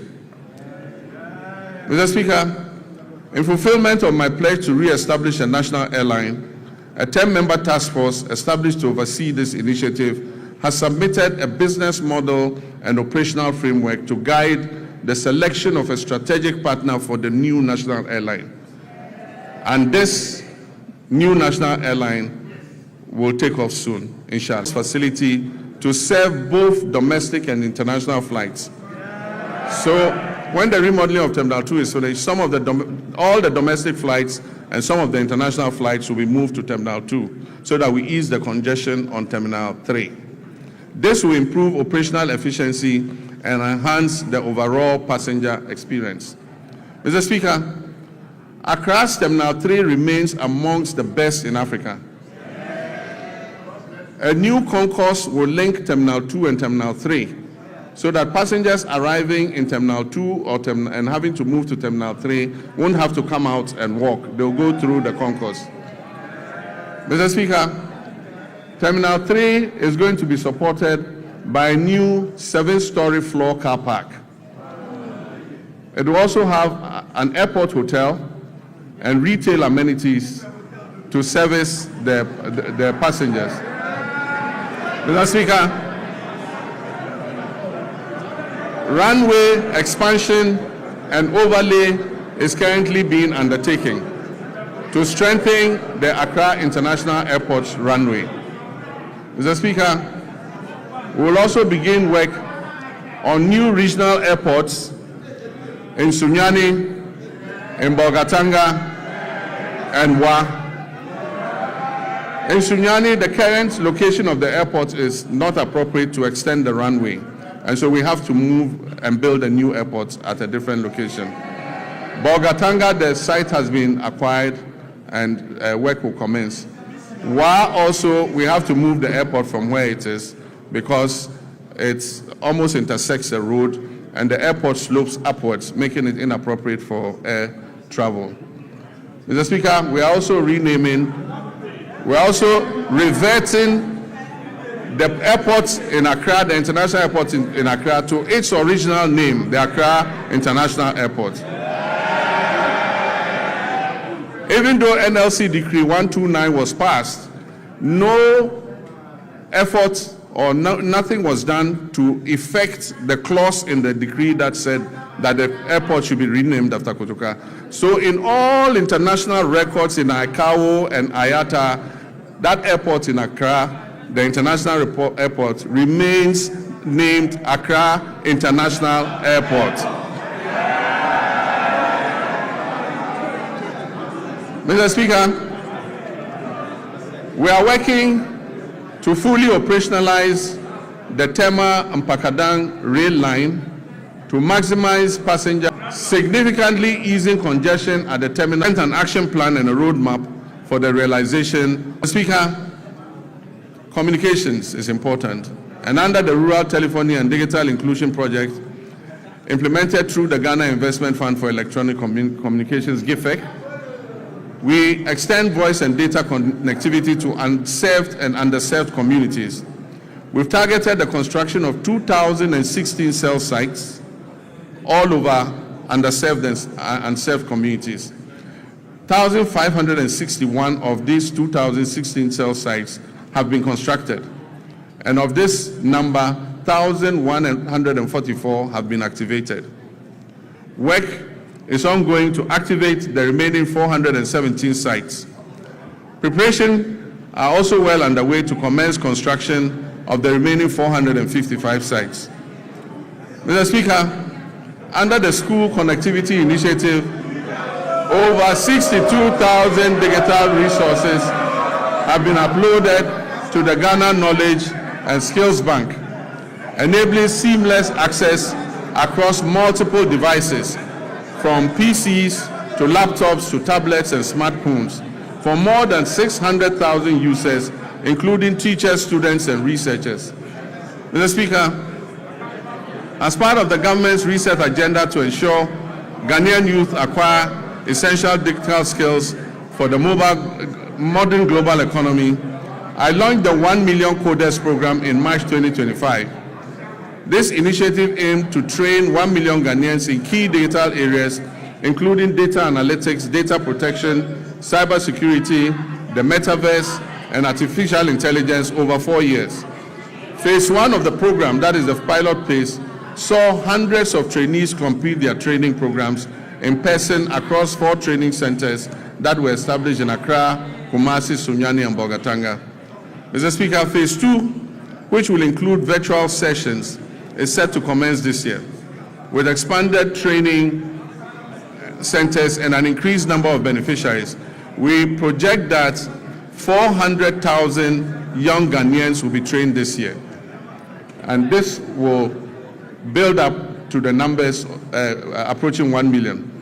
Mr. Speaker, the fight against corruption has remained a defining priority of my government and represents a central pillar of our commitment to good governance and accountability and the prudent management of public resources. Mr. Speaker, we've made progress through strengthened collaboration among law enforcement agencies, financial intelligence institutions, and prosecutors. These efforts have led to initiation of criminal proceedings and asset forfeiture proceedings against some individuals and entities implicated in financial crimes against the state. But yes, I agree with the sentiments of Ghanaians that we must press harder on this accelerator. As of December 2025, IOCO has recovered more than 600 million Ghana cedis. The office has investigated 462 cases, with 15 currently under prosecution.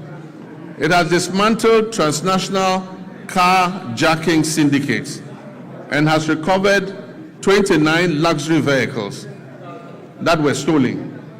Mr. Speaker, the government remains resolute that corruption will not be tolerated, regardless of status or political affiliation. The Attorney General's office will continue to use both criminal prosecution and non-conviction-based assets recovery mechanisms to ensure that stolen public resources are returned for national development. Mr. Speaker, I understand that a large majority of Ghanaians are impatient to see those who abuse their public trust in office held to account. Mr. Speaker, there were periods when, under military regimes and unconstitutional governments, extrajudicial means could be used to exact retribution against persons perceived as corrupt or who had abused the mandate given to them by the people. Mr. Speaker, this may have appeared as swift justice, but many regrettable excesses were recorded. In 1992, we overwhelmingly adopted the 1992 Constitution to accept governance by the rule of law. On 7th January, when I swore the oath of office before the people of Ghana, I swore to uphold the 1992 Constitution. I may be as impatient as everyone else to see justice done, but painstaking investigations must be conducted, dockets must be prepared, charges must be filed, and the accused must have their day in court, including appealing. Even grind slowly, but they grind exceedingly fine. Mr. Speaker, let me reassert my determination to uphold the accountability of public office holders to the people of Ghana. We have laid the Public Officers Code of Conduct Bill before Parliament in a transparent and consultative manner, drawing on input from constitutional experts, civil society organizations, traditional authorities, religious leaders, political parties, and the general public. The review committee has submitted its comprehensive report containing detailed proposals to amend the Constitution to address identified weaknesses and make it more welfare enhancing. Mr. Speaker, the Attorney General's office is working closely with relevant stakeholders to translate the recommendations into implementable legal and constitutional proposals, which will be presented to this August House in accordance with constitutional procedures. Mr. Speaker, illegal mining continues to pose a grave threat to our environment, water bodies, public health, and national security. Mr. Speaker, prosecution of persons engaged in illegal mining has been intensified, with a renewed focus on dismantling organized criminal networks behind galamsey operations, rather than targeting only the little fish, low-level offenders. Mr. Speaker, in all these galamsey operations, there are big fish who never get caught. Mr. Speaker, in total, over 114 case dockets involving hundreds of accused persons are pending in various courts across the country, particularly in towns and villages that are prone to illegal mining. Specialized prosecutorial teams have been deployed to fast-track illegal mining cases, ensure the effective presentation of evidence, and pursue the confiscation and forfeiture of equipment and proceeds used in or derived from illegal mining. Mr. Speaker, when it comes to gender and social protection, my government will continue to ensure gender equality and equity, promote the welfare and protection of children's rights, and empower the vulnerable, the aged, and out of this monumental policy to empower Ghanaian women and women-owned businesses economically and financially. Mr. Speaker, the Ministry of Gender and Social Protection has successfully honored all legacy leave payment cycles for 2025 and before, reaching 1.5 million people. It has also ensured the full implementation of the Ghana School Feeding Program in over 12,000 public schools across all 261 districts of this country. Mr. Speaker, the number of beneficiary pupils under the school feeding program has increased from 3,801,491 for the 2023-2024 academic year to 4,231,059 for the 2024-25 academic year. This commitment encompasses internal security operations, international peace support missions, strategic investment in restructuring and retooling and improvement in troops' welfare, recruitment, and capacity development. Mr. Speaker, two recent incidents are evidence of the increasing dangers we face as a nation. The killing of 8 of our compatriots who had gone to a neighboring country to purchase tomatoes, and just yesterday, an attack on Ghanaian fishermen in our waters by pirates reinforced the need for us to retool and adequately equip our security services. Mr. Speaker, I wish to commend the Ghana Armed Forces for conducting a successful medical evacuation of our injured compatriots from Burkina Faso. I also commend the Ghana Navy and the Ghana Air Force, the National Security Council Secretariat, the Chief of Staff's Operations Team, the MP for Ewutu Senya, the Chief Fisherman and people of Senya Breku for the combined effort that successfully rescued all the stranded 71 fishermen who had been attacked by pirates. I've asked the National Security Coordinator to assist the affected fishermen and replace the stolen outboard motors and fishing gear.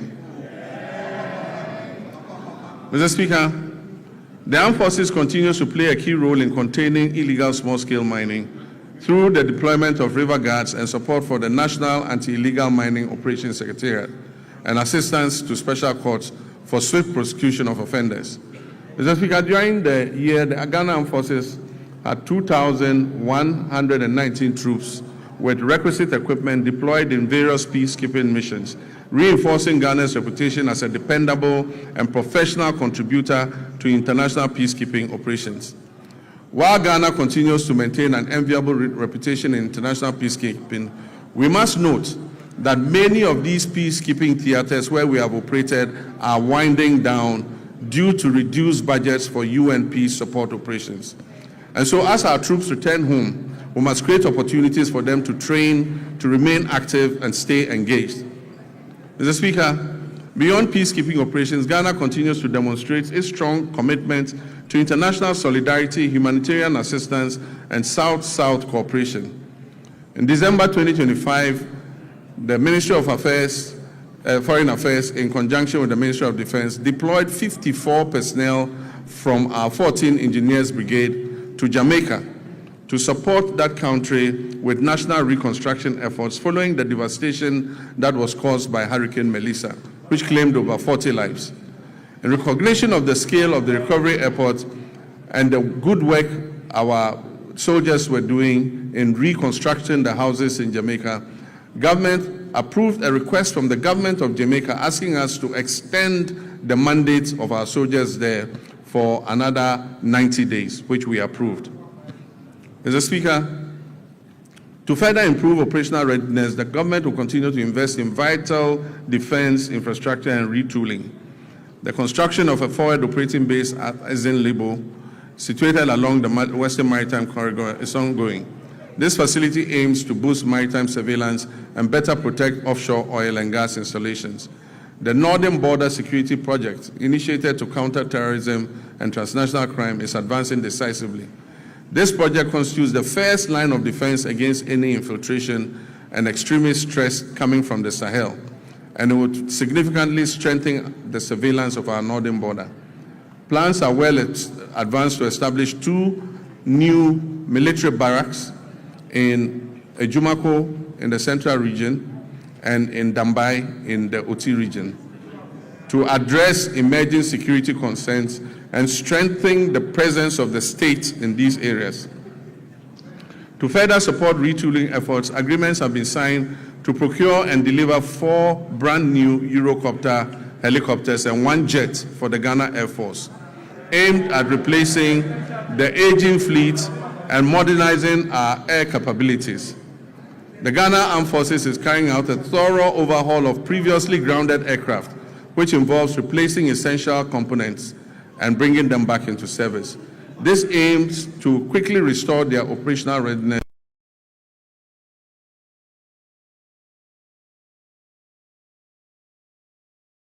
vehicles for the Ghana Armed Forces to enhance mobility and boost troop morale. It forms part of a broad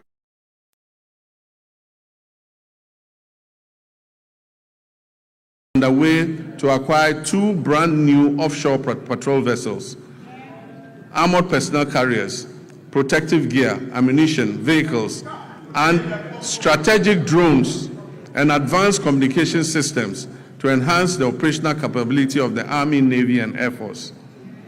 We will also continue to prioritize human capital development within the armed forces. A progressive recruitment drive to increase the strength of the Ghana Armed Forces by 12,000 personnel over 4 years to support expansion and operational demands is ongoing. In line with the government's reset agenda, the recruitment process has been decentralized to regional capitals, with selected recruits reporting directly from their regions to training schools, marking a significant shift from the previous Accra-centered system. Mr. Speaker, on a very solemn note, I wish to express my condolences to the families of 6 of our young daughters who died during the stampede at the Elwak Stadium. May their memory be blessed. You'll go to Winneba. Don't worry, we are brothers. Mr. Speaker, this has resulted in over 1 billion Ghana cedis owed to approximately 3,000 personnel across all the different ranks. As part of our commitment to fairness and the resolution of long-standing legacy issues, the government will soon commence payment of gratuity arrears under CI 129. Honorable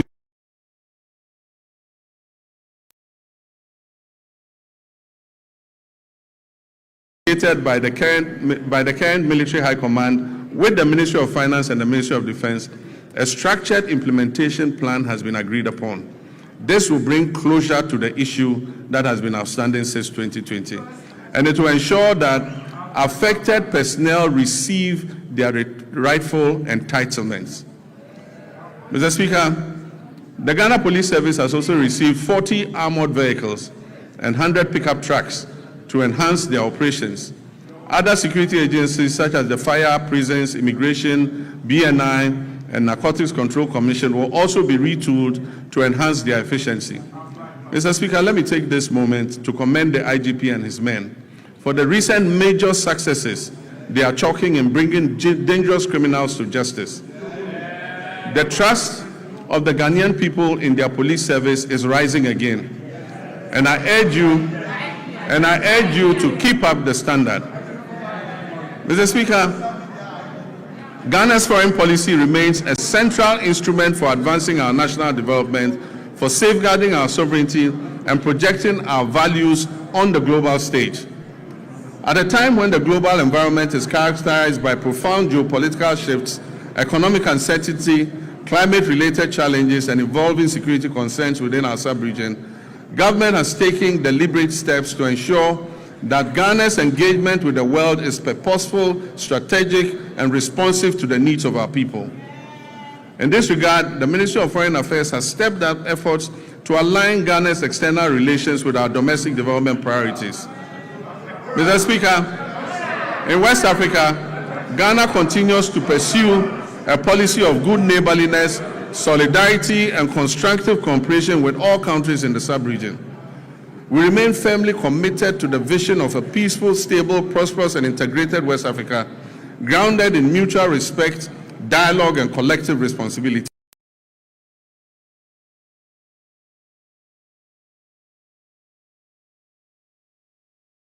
Particularly following their withdrawal from the Economic Community of West African States, ECOWAS.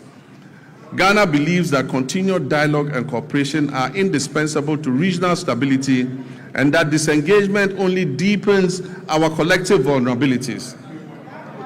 At the continental level, Ghana continues to play an active, principled, and forward-looking role in advancing the African Union's strategic priorities. Today, Ghana currently holds the following prestigious positions. We are AU champions on reparations. We are AU champions for African financial institutions. And Ghana is also the AU champion for gender equality and women's empowerment. Mr. Speaker, I'm humbled by my election as the first vice chairperson of the African Union at the 39th ordinary session, of the AU Assemblies of Heads of State and Government held recently in Addis Ababa, Ethiopia. Mr. Speaker, it is also gratifying to note that my colleague leaders in West Africa have declared me, John Dramani Mahama,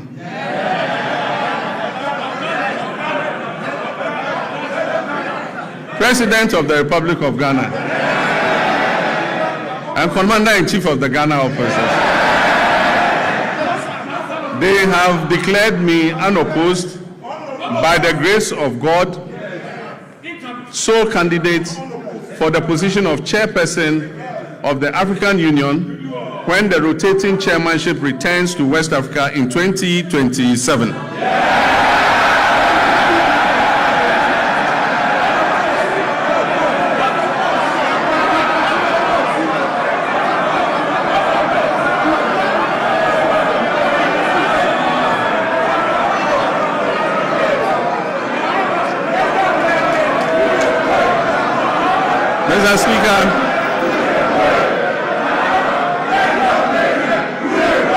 Mr. Speaker, during the 80th session of the United Nations General Assembly, I raised Ghana's voice to call for a comprehensive reset of the United Nations to better reflect the current realities, and particularly the role of Africa in global governance and fairness in international financial systems. In line with our multilateral commitments, Ghana announced plans to table a United Nations resolution that recognizes the transatlantic slave trade as the gravest crime against humanity. and promoting an agenda of acknowledgement, reparative justice, and cultural restitution. Mr. Speaker, I'll formally present this resolution, which has been endorsed and adopted by the African Union unanimously, to the UN in March of this year for consideration by the UN General Assembly. Mr. Speaker, passports have never been easier to acquire than under this regime. Mr. Speaker, the Foreign Ministry of Foreign Affairs has established 7 new passport application centers in Upper East, Oti, Ahafo regions, Bono East, Northeast, my own region, Savannah, and the Western North region. Mr. Speaker, with this expansion, all 16 regional capitals now host passport application centers, marking a major milestone in the decentralization of passport services. Mr. Speaker, to address systemic delays, the ministry implemented a 24-hour passport production operation at the head office. This enabled the clearance of an inherited backlog of over 40,000 passport applications. As a result of these reforms, Ghana's passport administration now operates with 0 backlog, guaranteeing passport delivery within 15 working days. If you like, try it. Apply for a new passport. Within 15 days, you will receive your passport.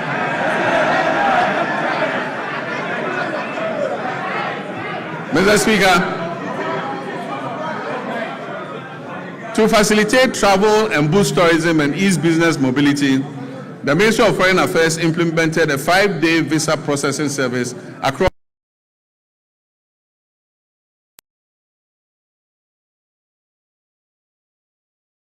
Currently, significant progress has been made in the design and procurement phase of a national e-visa platform with a targeted rollout plan for 2026. This means if you apply for visa, you apply online and the visa is approved online. You don't need to go to the Ghana embassy to apply. Ghana has also secured new visa waiver agreements with 11 countries to facilitate people-to-people exchange. It means for those 11 countries, Ghanaians don't need passports to go there. You just jump on the plane and appear there, and they will allow you in. Mr. Speaker, to highlight Ghana's ongoing commitments to international solidarity, we made humanitarian donations to Jamaica, Cuba, Sudan, and Palestine to support disaster relief and conflict-related crises. These donations amounted to millions of cedis and included food, medicine, clothing, cocoa products, blankets, and mattresses, and plastic buckets. Mr. Speaker, I'm also pleased to report that remittances from our relatives abroad, the Ghanaian diaspora, reached a historic high of $7.8 billion in 2025. Mr. Speaker, this is the largest annual inflow ever recorded in Ghana's history. Most reliable development partners. Without contracts, conditionalities, or fanfare, they are easily one of our most reliable development partners. We must intentionally ensure that citizenship, rather than place of residence, determines one's right to serve the Ghanaian Republic. Ghanaians worldwide who pledge allegiance to this country of theirs and make substantial contributions to its development should not be barred from active participation in public affairs, including the opportunity to hold public office, provided there are appropriate measures to ensure we're trying to achieve. We're implementing many policies to develop our youth capacity and to create as many jobs as possible to address the major unemployment problem. All our youth activities and job creation programs are ongoing. In 2025, 10,887 young people were trained in entrepreneurship programs and job creation under the Ejumawura program. In 2026, an additional 10,000 young people will receive similar support under the program. The National Apprenticeship Program onboarded 14,000 young apprentices during the pilot phase, and they have started receiving their start-up kits after passing out successfully. Training is ongoing across the regions, and when completed, the trainees will be certified by the Commission for TVET to facilitate their access to employment. Mr. Speaker, this year the target for the National Apprenticeship Program has been increased from 10,000 to 100,000 young people, offering many more young people the opportunity to acquire the skills needed for sustainable development. And as I said, when they pass out, they are given a certificate by TVET to show that they have passed. Ministry of Defense to commence military training for 10,000 national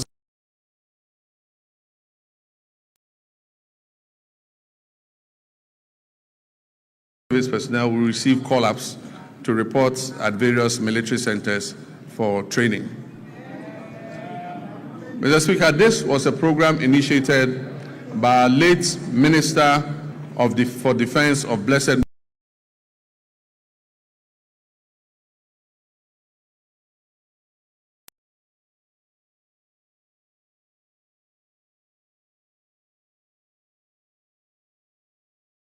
benefit of the personnel.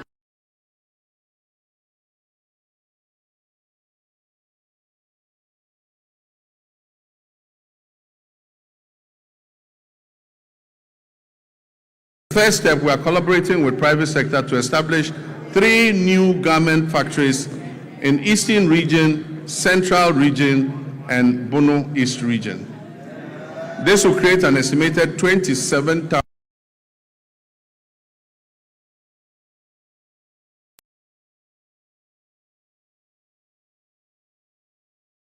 strategic investors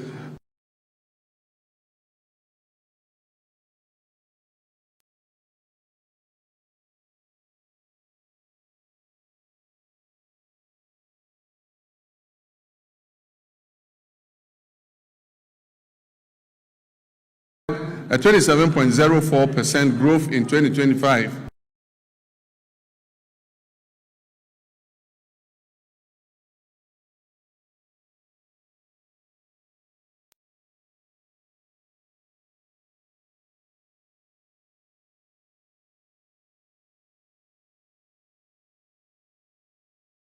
Export sector.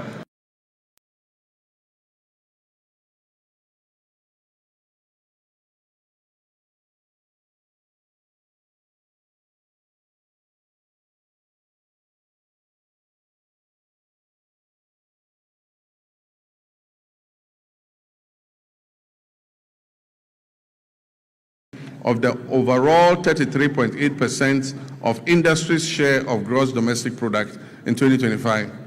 It emerged as a leading contributor within the industrial sector. The sector generated export earnings of approximately 15.25 billion, accounting for 65.37% of Ghana's total export receipts, out of a total of 23.3 billion. Mr. Speaker, the abolition of value-added tax on mineral exploration activities is expected to significantly reduce upfront costs for investors, improve project economics, and stimulate increased greenfield and brownfield explorations across the country. The fight against galamsey remains complex and demands a multi-dimensional response that integrates strong enforcement, the application of technology, sound regulation, and active community participation. The Ministry of Lands and Natural Resources, in collaboration with the Ministry of Transport and Ghana Revenue Authority and the Ministry of Finance, has registered 1,808 pieces of earth-moving equipment at the ports, of which 1,033 have been fitted with trackers and are being tracked. The protection of our water bodies and forest reserves is ongoing with the operations across all 21 identified hotspots to prevent re-entry of illegal miners into these reserves. While temporary deployments yielded positive results, they proved insufficient for sustained enforcement. Mr. Speaker, in the works housing and water subsector, these are vital pillars of Ghana's national development, shaping sustainable livelihoods through reliable water supply and affordable housing that enhance citizens' well-being. Sea defense works are ongoing. We've successfully completed works at Komenda, Ningo Pram, and Elmina. Together, these 3 projects have protected approximately 15 kilometers of our coastline and safeguarded lives and livelihoods and property. In March 2025, I visited Solakope, Agaveji, and Amutinu in the Ketu South municipality, where tidal waves had displaced thousands of residents. We made a firm commitment to address the devastation. Mr. Speaker, through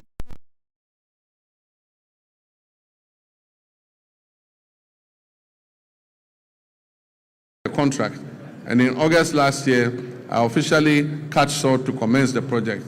I'm pleased to inform this House that the project is currently in line with government's earlier commitments to complete all ongoing housing initiatives. We have successfully concluded the joint venture arrangements which we inherited for the completion of the Saglemi housing project. The Attorney General is reviewing all related documentation to finalize and commence the project. When these projects are finished, it will increase the number of housing stock available. The TDC in Ghana is also steadily advancing work on 800 housing units under the Akpong Affordable Housing Project at Tema Community 26. To position TDC Ghana as a key player in Ghana's housing industry, I performed a sword cutting ceremony last year for what they call the Oxygen City Housing Project in Ho of all places. That project seeks to address Ghana's housing deficit by developing 1,000 affordable housing units. We've also continued with our resettlement housing efforts for the victims of the Akosombo Dam spillage, with 251 of the planned 1,010 housing units in critical housing zones already under construction.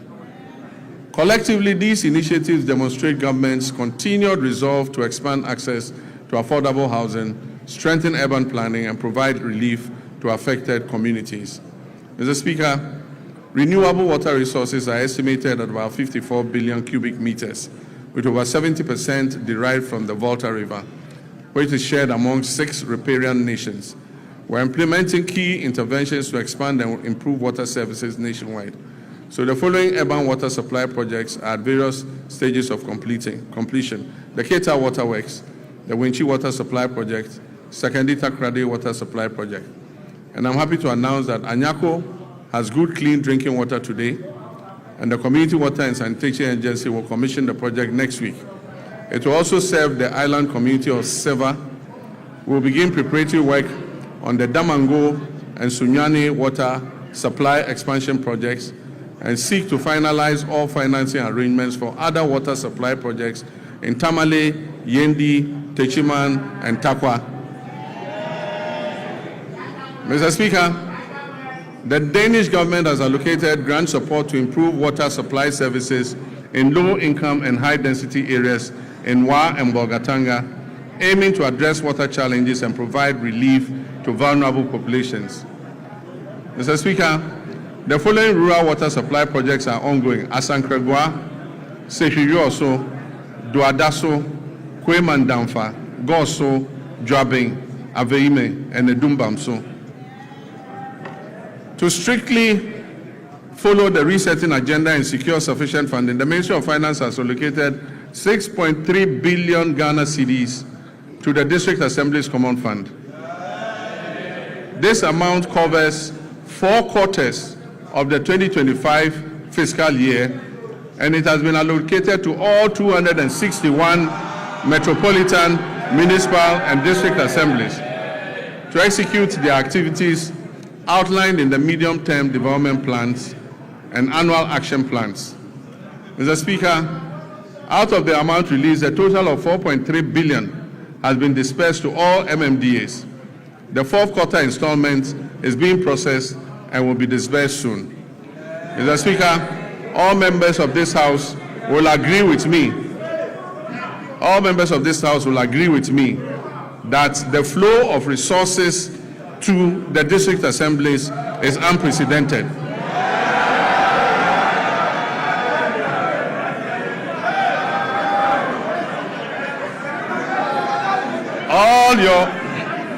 All your assemblies are receiving more money than they've ever received in several years.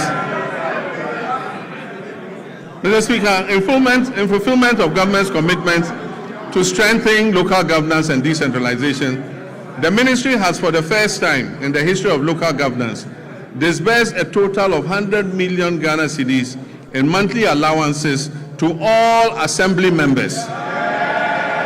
Unprecedented, assembly members have received their allowances.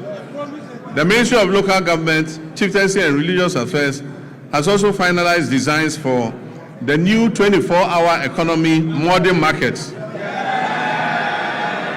to be constructed in all metropolitan, municipal and district assemblies. Mr. Speaker, procurement processes are far advanced to commence the construction of these markets. And very soon, in all your district, honorable members, you will have a 24-hour market operational. Mr. Speaker, our tourism and creative arts sector has a lot to offer. Creatives using the new media are giving our nation greater prominence than we could have achieved through any first-class traditional media outlet.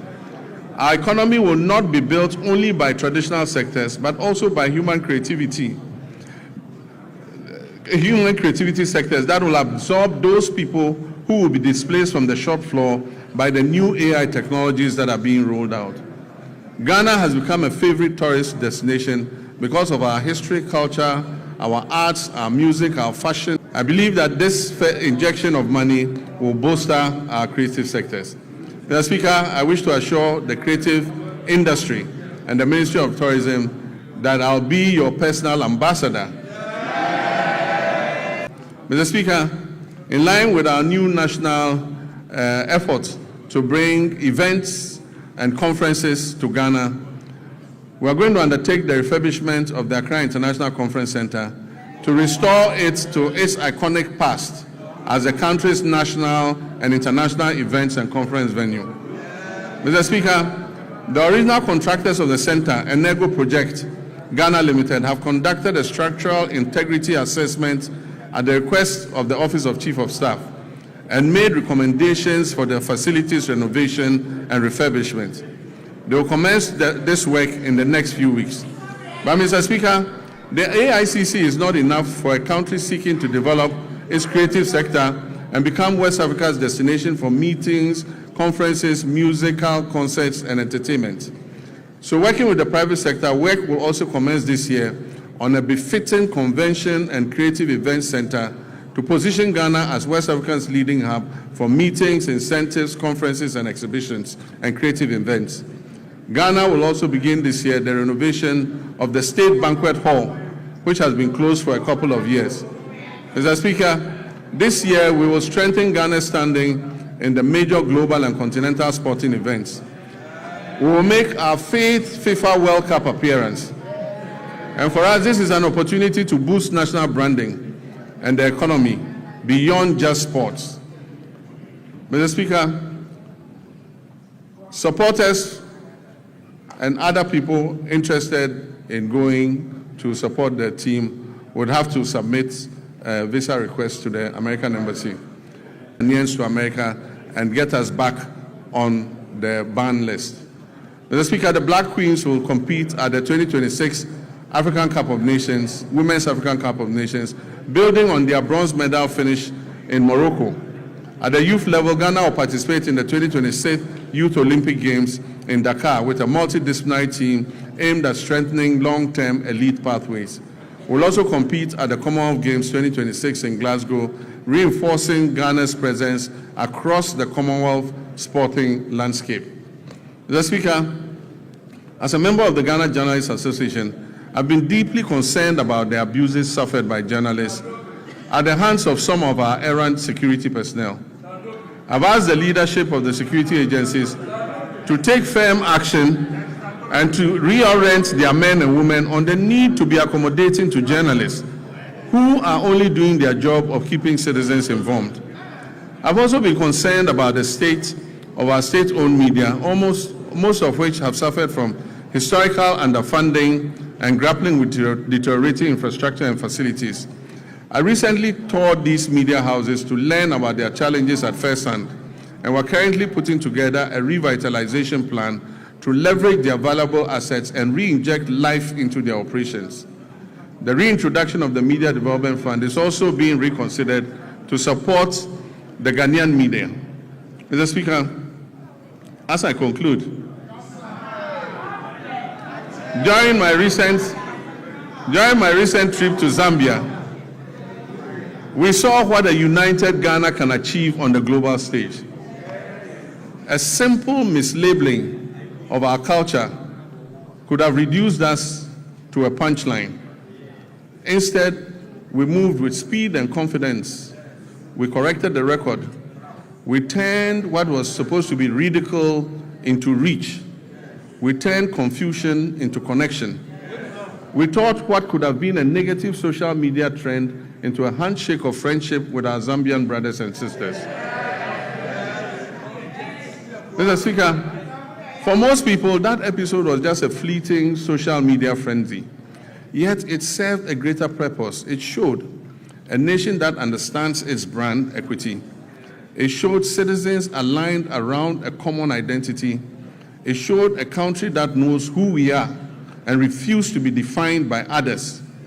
But let us be honest, unity in moments of cultural pride has proved easier than unity in moments of political disagreement. If we can mobilize that same collective resolve for our development agenda, we will see real progress. And that mobilization is possible because we are the descendants of a people who united against political subjugation. We resisted economic exploitation and we fought colonial oppression. Mr. Speaker, our pursuit of national development today demands that same unity of purpose. We must reject misrepresentation and distortion that detract from our collective progress. We must guard our development as firmly as we guard our cultural identity. We must act as one people with one purpose. Mr. Speaker, in public life, there is a simple maxim we're all very familiar with, and it says that the buck stops with the president. Mr. Speaker, I not only agree with this. Every day I hold office of president, I live by that statement that the buck stops with me. The ultimate responsibility for the direction of this nation rests with the office that I hold, and I'll never shirk that duty. But nation building is not merely a question of who provides the strategic direction and who bears the final responsibility. It is a long chain of efforts that carries intent into reality, from policy conception to laws enacted, to resources mobilized, to services delivered, to value created on farms, in workshops, in classrooms, in markets, and in enterprises across our land. Mr. Speaker, it is here that the strength of a people reveals itself. It is in the countless acts of competence, integrity, and industry by citizens of every calling whose work turns national purpose into lived reality. Mr. Speaker, while the bulk may stop with me, the work of nation building goes beyond that. Through the labor, enterprise, and civic spirit of millions of Ghanaians whose daily efforts give policy life. Mr. Speaker, I will continue to carry the weight of final accountability. And I ask in equal measure that our citizens bring their full measure of energy, skills, and patriotism to the. It is defined by the choices its people make in response to those difficulties. Repeatedly through our history, Ghanaians have chosen steadiness over despair, cooperation over division, and purpose over cynicism. That is the deeper strength on which our future rests. We faced testy moments before, and we have overcome them. We've gone periods of economic strain, transitions that have demanded much from our citizens and our public servants alike. And Mr. Speaker, there's an African proverb that says, however long the night is, the dawn will break. Mr. Speaker, the dawn is breaking for Ghana. The moment we are in requires not only endurance, but also action. It reminds us that renewal belongs to those who prepare for the morning, while others still speak of and look back at the darkness. For Ghana today, that dawn is not a promise we must recite. It is a reality we must build into our institutions, into our economy, and in the ethics of responsibility we pass on to the next generation. So let us live each day mindful that the Republic is larger than any one political party, any office, any individual. This Republic belongs equally to the farmer, the trader, the teacher, the nurse, the artisan, the entrepreneur, the parliamentarian, and the young citizen, and the elderly retired personnel. Mr. Speaker, each of these people has a stake in our nation, and each one has a duty. Each has a claim on the future we're shaping together. Mr. Speaker, nations endure not because they are spared trial, but because their people refuse to surrender to trial. Ghana has been tested before. We did not surrender. We will not surrender now. And so with gratitude,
members. Honorable members.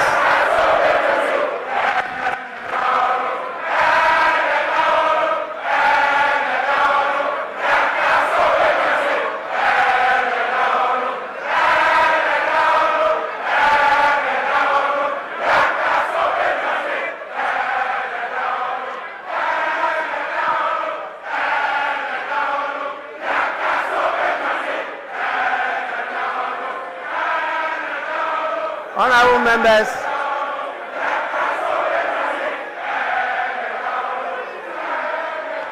Honorable members.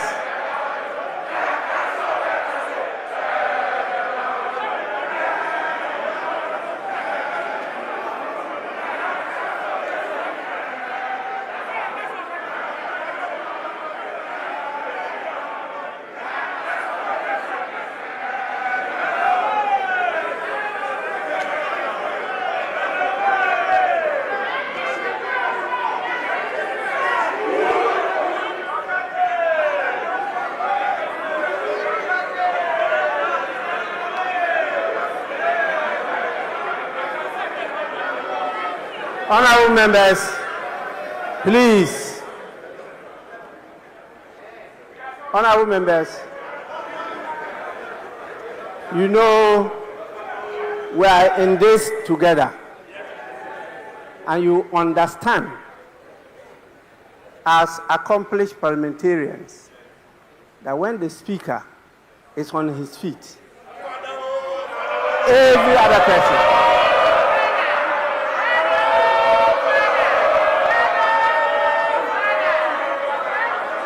please, you don't only resume your seats, but you also keep silent. Honorable members, before I convey the gratitude of the House to His Excellency the President for the message, permit me to acknowledge some more senior patriots who are with us here today. We have the leader of the People's National Convention in the person of Bernard Mona. We also have the leader of the All People's Congress, APC, in the person of Hassan Abdullahi Ayaraga. And we have my senior brother, the former flag bearer of the Convention People's Party, Ivor Robina Greenstreet, also with us here. Please, you are all warmly welcome. Honorable members, in accordance with Standing Order 72, Rule 4, I convey to His Excellency, the President of the Republic of Ghana, the gratitude of the House for the address. Honorable members, again, in accordance with the practice of this House, a formal communication will be forwarded to His Excellency the President after the House has thoroughly debated this message. So His Excellency will hear from us. I know you are ready.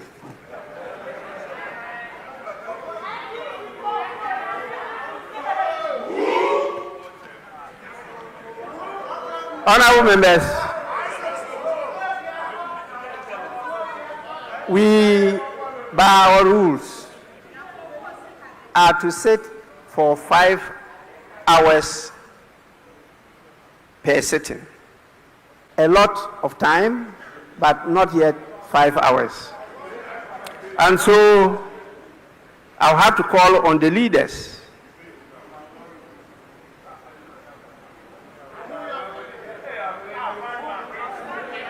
starting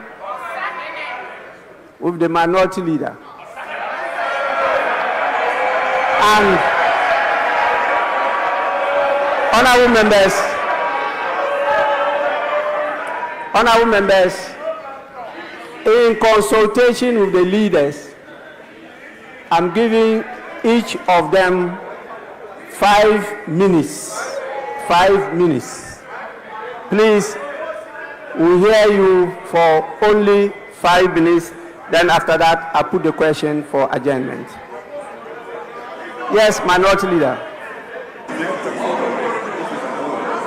Speaker, with respect, let me thank you for the opportunity and thank Mr. President for living up to this constitutional obligation. But Mr. Speaker, what the President failed to tell the people of Ghana is that 1 year in government, he's still acting with slogans, no action. Mr. Speaker, electricity tariffs have skyrocketed, and Ghanaians cannot afford electricity.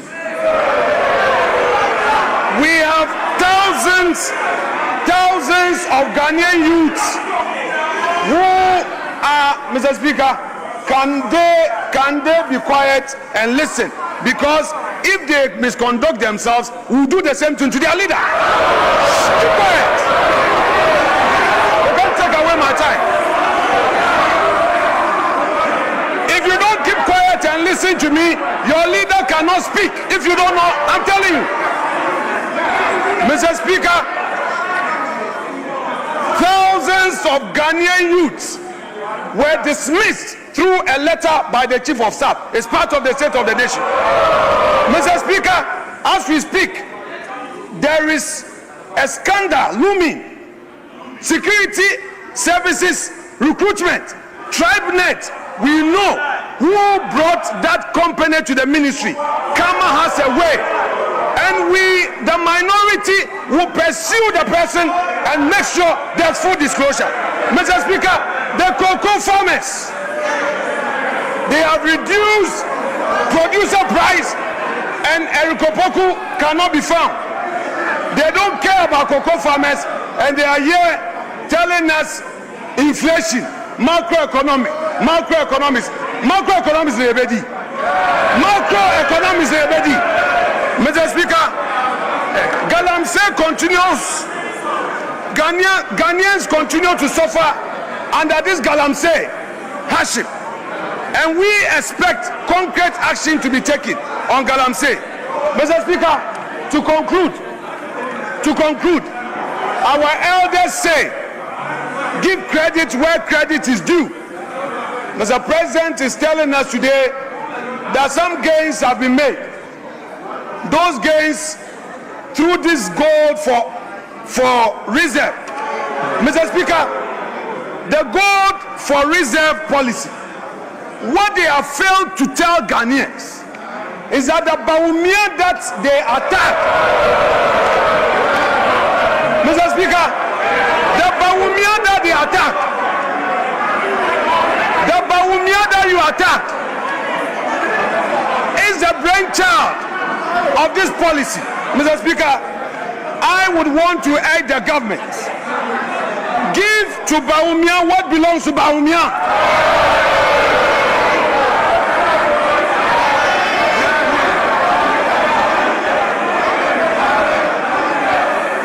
And Mr. Speaker, we are happy they are showing a picture, trying to embarrass the former finance minister. We've seen, but very soon, let me assure you that somebody, a senior appointee who is in charge of this TribeNet, would go to jail.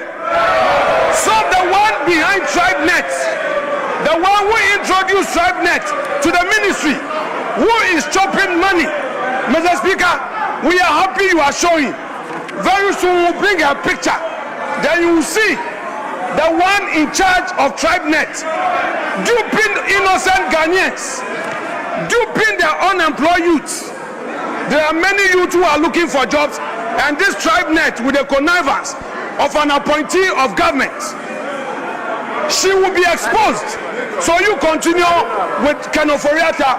Soon and very soon it will be your turn. Mr. Speaker, I will conclude by saying that this side of the house, we are ready today to debate on this SONA, and by Monday the true SONA will be revealed by the minority. By Monday, we the minority will present to the people of Ghana the true state of the nation. Mr. Speaker, that said, let me thank you for the opportunity, and I wish Mr. President well. Thank you very much.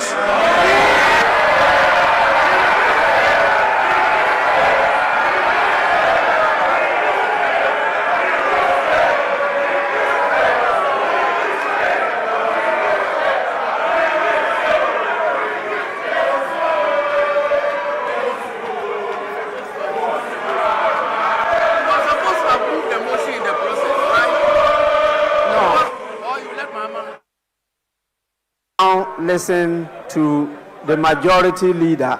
5 minutes. 5 minutes.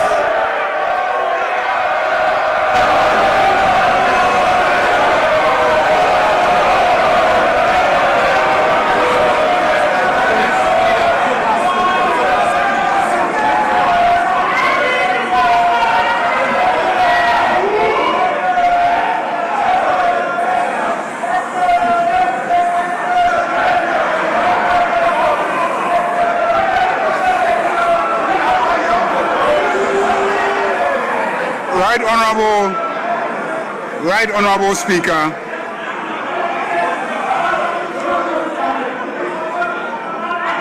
on behalf of my colleagues in this House, we want to thank His Excellency, President John Dramani Mahama, for his excellent leadership.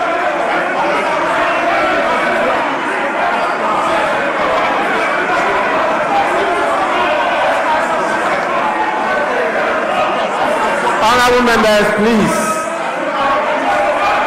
Honorable members.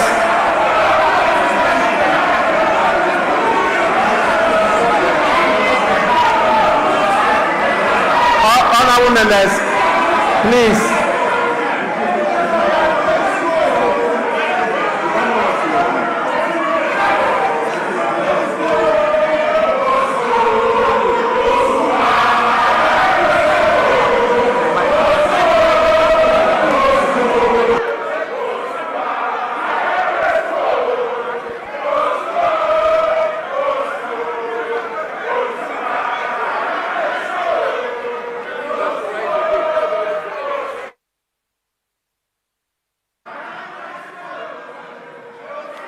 Honorable members, please.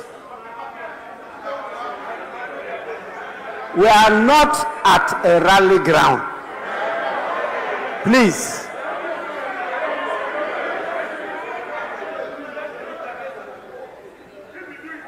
You must know that this House has the power to terminate, yes, by law, the membership of a member of parliament.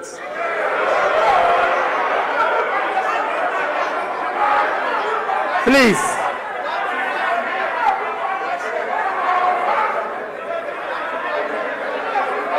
This is just a reminder to all of you. Again, this is a reminder to all of you. Majority Leader, you may continue.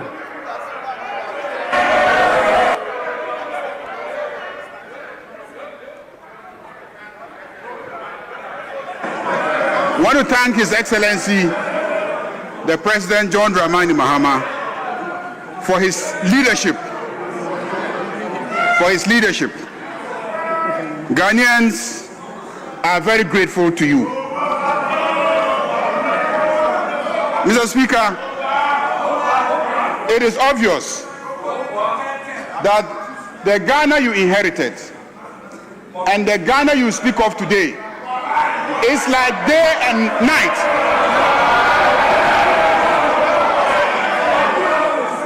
The Ghana you inherited is as dark as the dark dresses that they are wearing on the other side. And the Ghana you speak of today is clearly as bright as the white dresses that we are wearing on this side.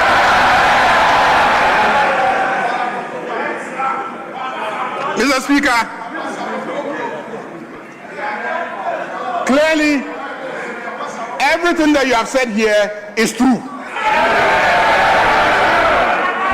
Mr. Speaker, Honorable Afenyo Makin will attest to that. He will attest to the fact that the big push is pushing through Winneba steadily.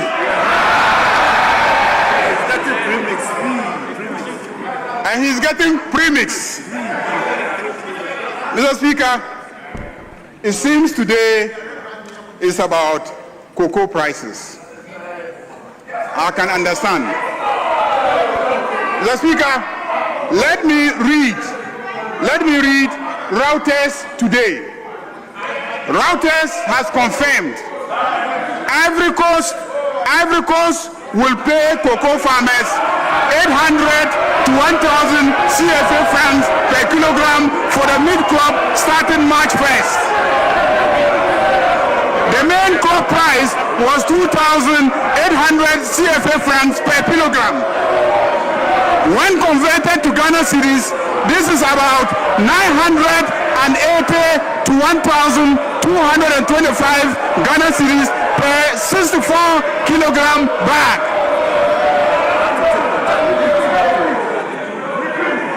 Mr. Speaker, Ivory Coast will pay cocoa farmers 800 to 1,000 CFA francs per kilogram from the mid-crop starting March 1st. The main crop price was 2,800 CFA francs per kilogram. When converted to Ghana cedis, this is about 980 to 1,225 per 64 kilogram bag. In Ghana, written on the muffler, I see written on the muffler of my friends that MPP Yaye Mobo Dodo.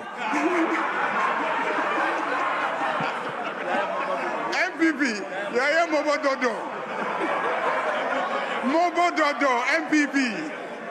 Yaye Mobo Dodo MPP. Mr. Speaker, this is the month of Ramadan, and Your Excellency, all Muslims in Ghana will pray for Allah's blessings. This Ramadan, many of our people could afford sugar and rice because the prices have come down. Mr. Speaker, Honorable Majority Leader, let me conclude. Your 5 minutes is up. Let me conclude by seconding the motion. The motion moved Honorable, by my friend, the Honorable Majority Leader. In the forenoon. I so move. Honorable Minority Leader.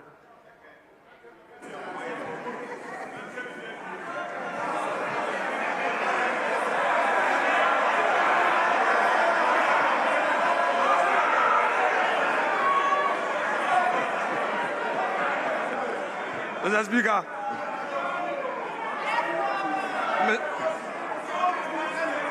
Mr. Speaker, much as we are willing to work, the majority is unwilling to work.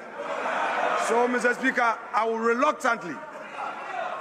reluctantly second the motion to grant the pleasure of the majority leader who wants to go and rest. Thank you so much, Mr. Speaker. Honorable members, the motion has been moved and seconded.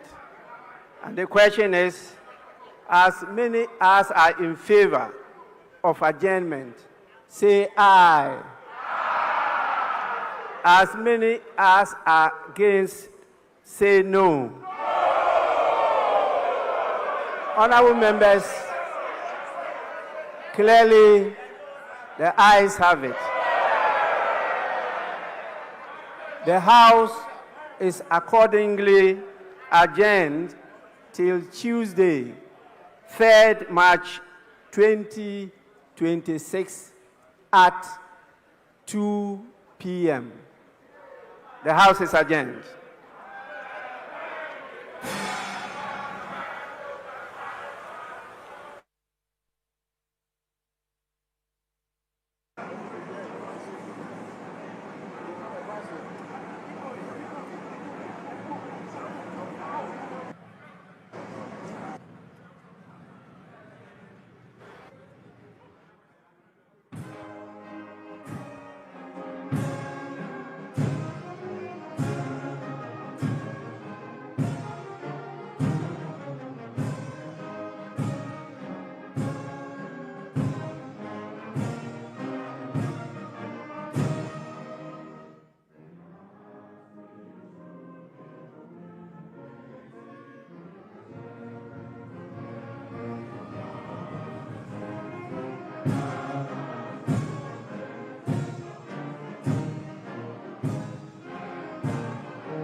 Okay, at this level, is it good? Or you want me to increase it, or you want me to reduce it?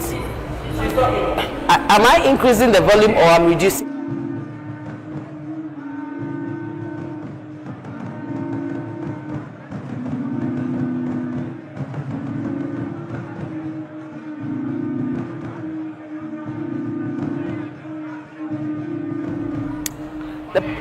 The President of the Republic of Ghana just delivered a message on the state of the nation. This is in accordance with the provisions of Article 67 of the 1992 Constitution, and you're still watching GH Parliament TV, the Parliament TV station that brings you real-time events as they occur from the institution of Parliament. 23%, from 23% at the end of 2024 to 3.8% as at January 2026. Government's borrowing is also reduced, spending made more responsible. Interest rates are also falling, and private sector confidence has been restored.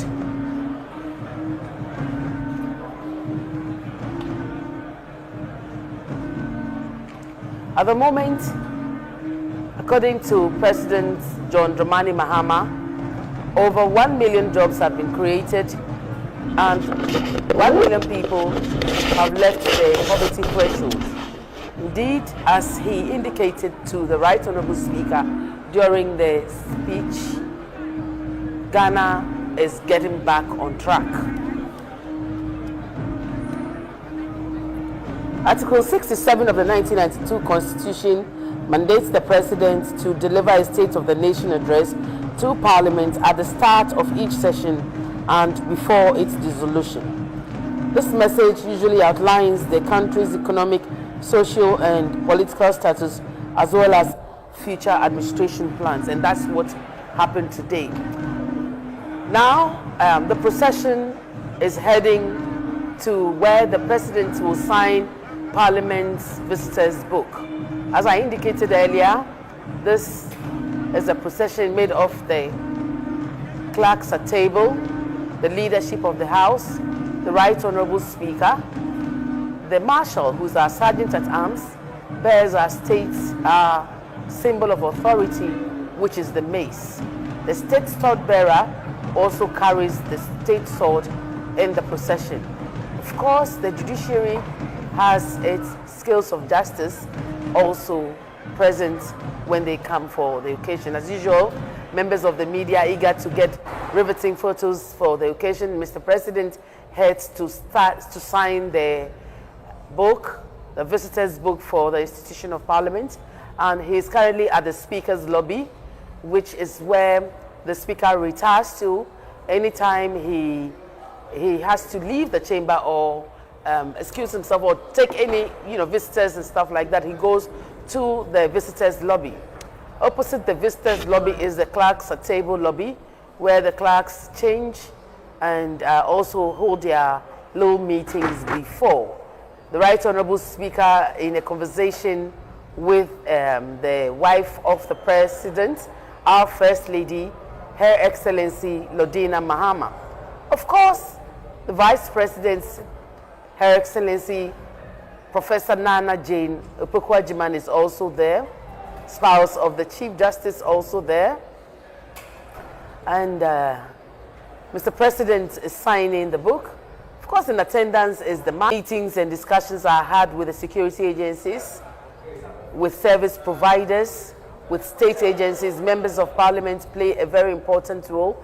And Colonel Ofusu, Principal Marshal in your shots there. Earlier, Colonel Bauer, Wing Commander Bauer was bearing the mace, but I see that Colonel Ofusu is overseeing the signing of the visitors' book. And this is a very special occasion, and anybody who gets assigned to perform any role feels very special, because it's not every day that you get to serve the President in such a special capacity. And so I'm sure Colonel Ofusu is having a very proud moment. Mr. Speaker, still talking to the First Lady of our land.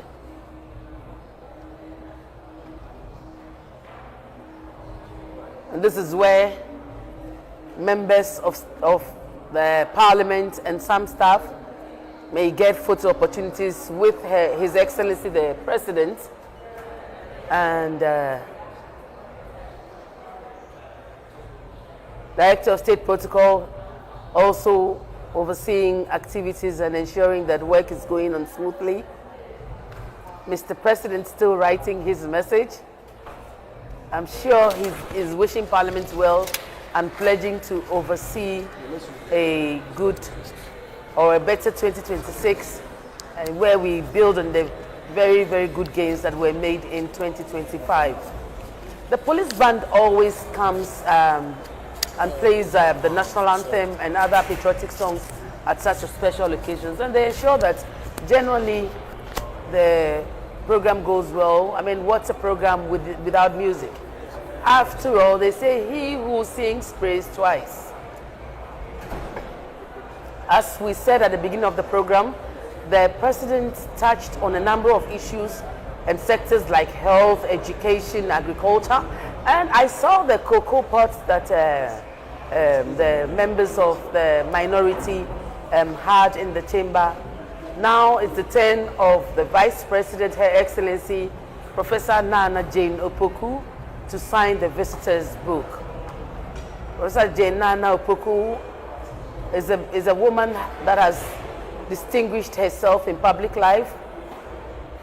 She distinguished herself in the media, distinguished herself in academia, and served in various ministerial positions before she ascended to the high office of Vice President of the Republic of Ghana.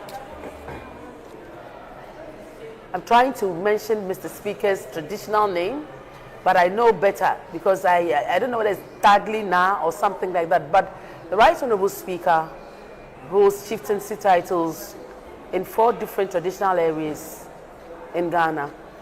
Another well-established, distinguished legislator, a man that has worked very hard. We call him a he for she. He's worked very hard to ensure that Ghana's parliamentary democracy is entrenched. The 8th Parliament was, I'm sure, probably one of the highlights of his career, where he supervised a hung parliament and the art of ensuring that, and now it's the turn of the Chief Justice to sign the book. Again, his wife is looking on, the Vice President is also looking on. The President of the Republic is there also. Our very own Right Honorable Alban Sumana Kingsford Bagbin is there. And as usual, a tete-a-tete going on between our number 1 and number 2 and number 1's better half. I'm sure Mr. Speaker is a very proud man, having been part of the Parliament story from 1993 and going through every possible position that is in Parliament. Minority leader, majority leader, from backbencher, not really backbencher. 1993, I think he was in the middle, and then quickly he moved to the front, and he stayed there. And the good thing about Speaker Bagbin is that he's got the opportunity to mentor so many legislators, both locally and internationally. And he's played many, many important roles on the international front, holding leadership positions in the International Parliamentary Union and the CPA. And in 2022, Ghana hosted the Commonwealth Parliamentary Association Conference in Accra, the 66th, and it was under his auspices as president of the CPA.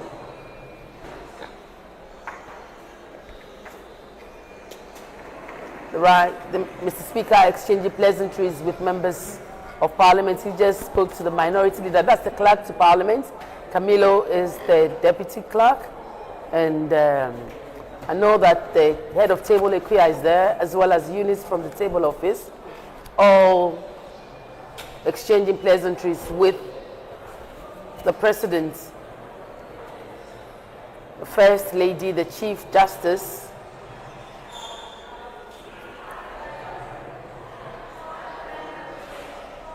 Oh, these are our flower girls.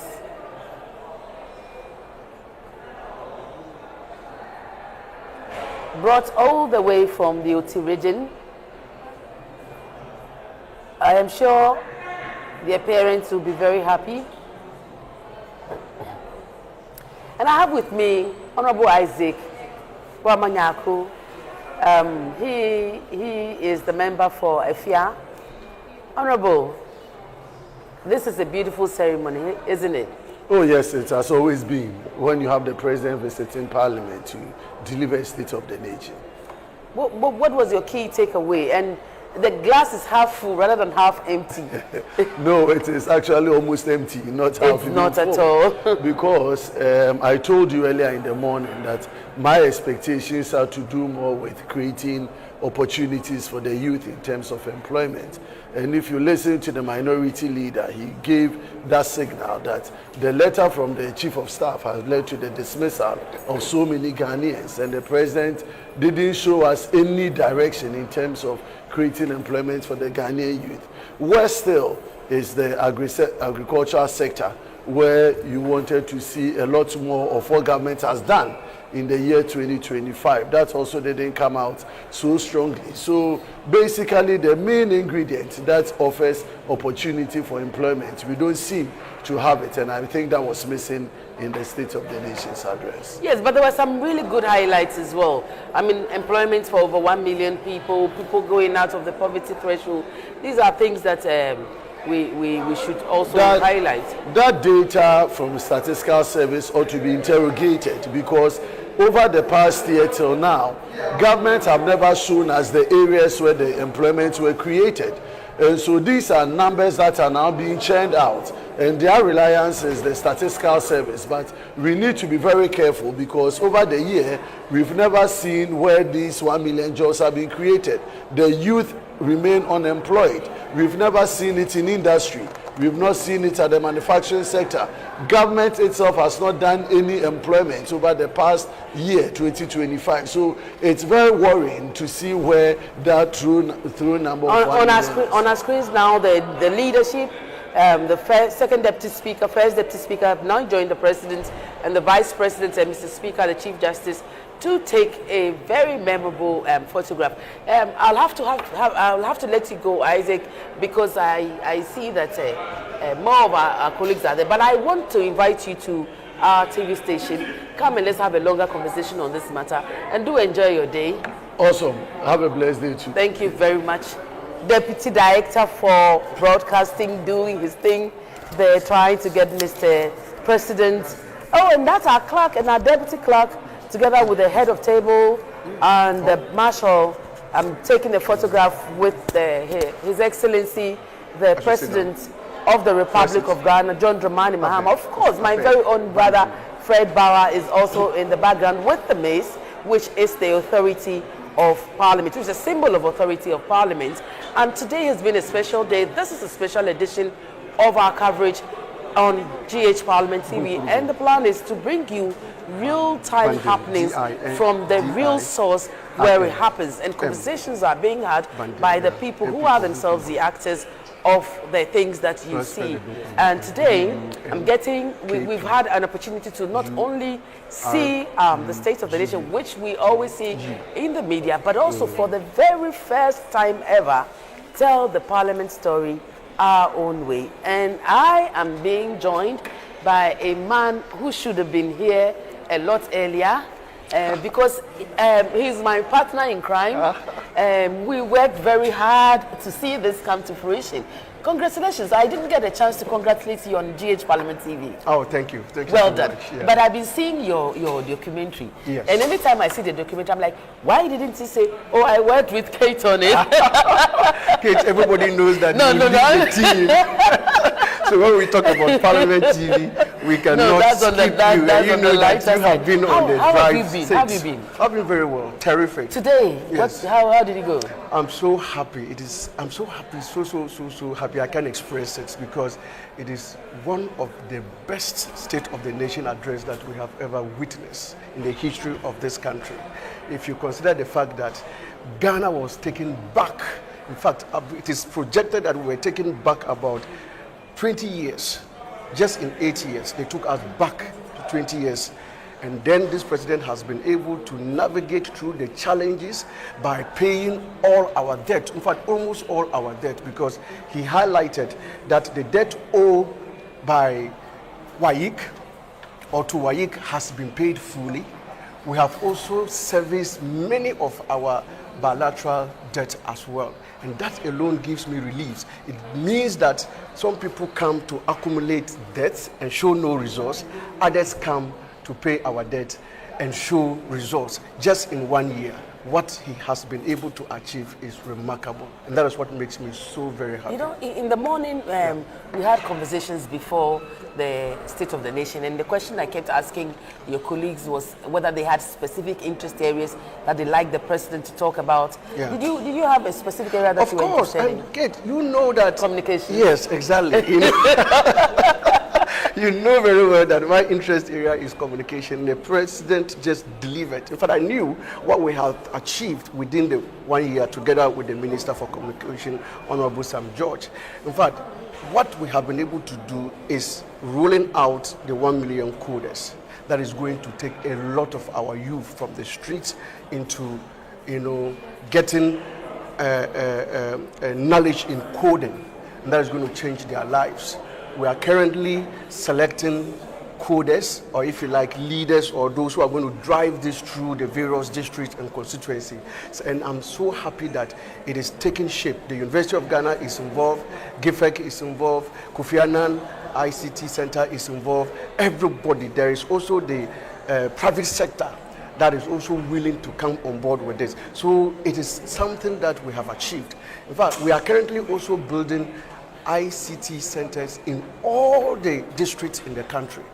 You know, I have youth parliamentarians in my public engagement department, so maybe I'll come and lobby, and then we'll give them some Why special not? dispensation. The ministry is open. In fact, what we want to do, we want to change Ghana into a hub of ICT. Like the president mentioned, go to Dawa village at Pram Pram. It is coming big time, where we're going to have all the multi-corporations in the ICT industry come to Ghana to set and to employ the youngsters that are there. In fact, this year we're going to have the girls in ICT.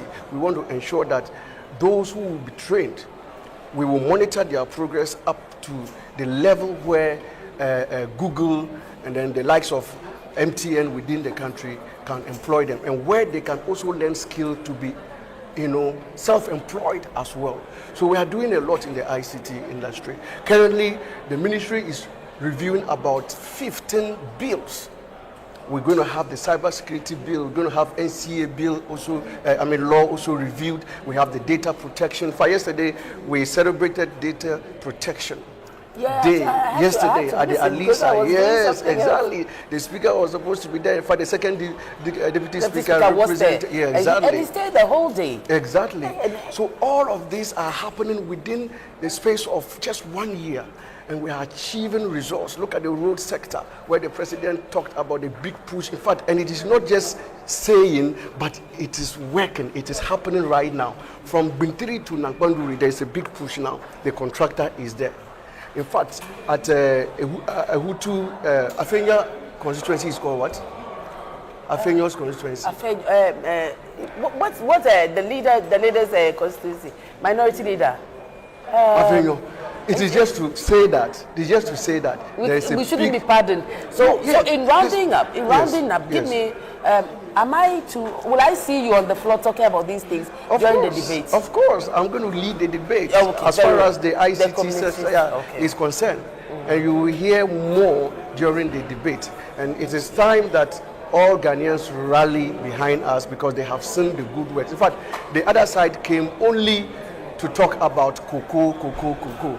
And they have also lost the argument there because, like the leader in giving his remarks indicated, we are doing even better than Cote d'Ivoire in terms of cocoa pricing. So what are they talking about? So this is the part where I let you go. Yes. With the promise that you have to come to our studio and spend an hour. I'm eliciting that promise, especially from you, because this is your baby. Congratulations once again. Thank you. Thank you for making this happen. We know what we had to do, and we know that had we not been firm, it would not have been able to. Yes. In fact, so let me also take this opportunity to thank you and to congratulate you for giving the support. In fact, you lead the team, so the thanks goes to you and the team. In fact, the camera guys, I see them going up and down and make sure that we are live every time. Thank you so much. In fact, Ghanaians should expect more from Parliament TV. Thank you for the endorsement. We'll see you again. So we are moving on, and as I indicated, you are live on GH Parliament TV, and our aim today has been to inform you, educate you, and entertain you, and we promise you that we are going to be having more of such programs as we go along. We are less than a year old, but we do know that we are going places, and we are taking you along with us. And so, I have another member of parliament. Everybody knows you. I was eating at a place that you were at last week, and everybody kept coming to tell me, "Oh, this person is here." I said, "I know." I said, "What do you want me to do?"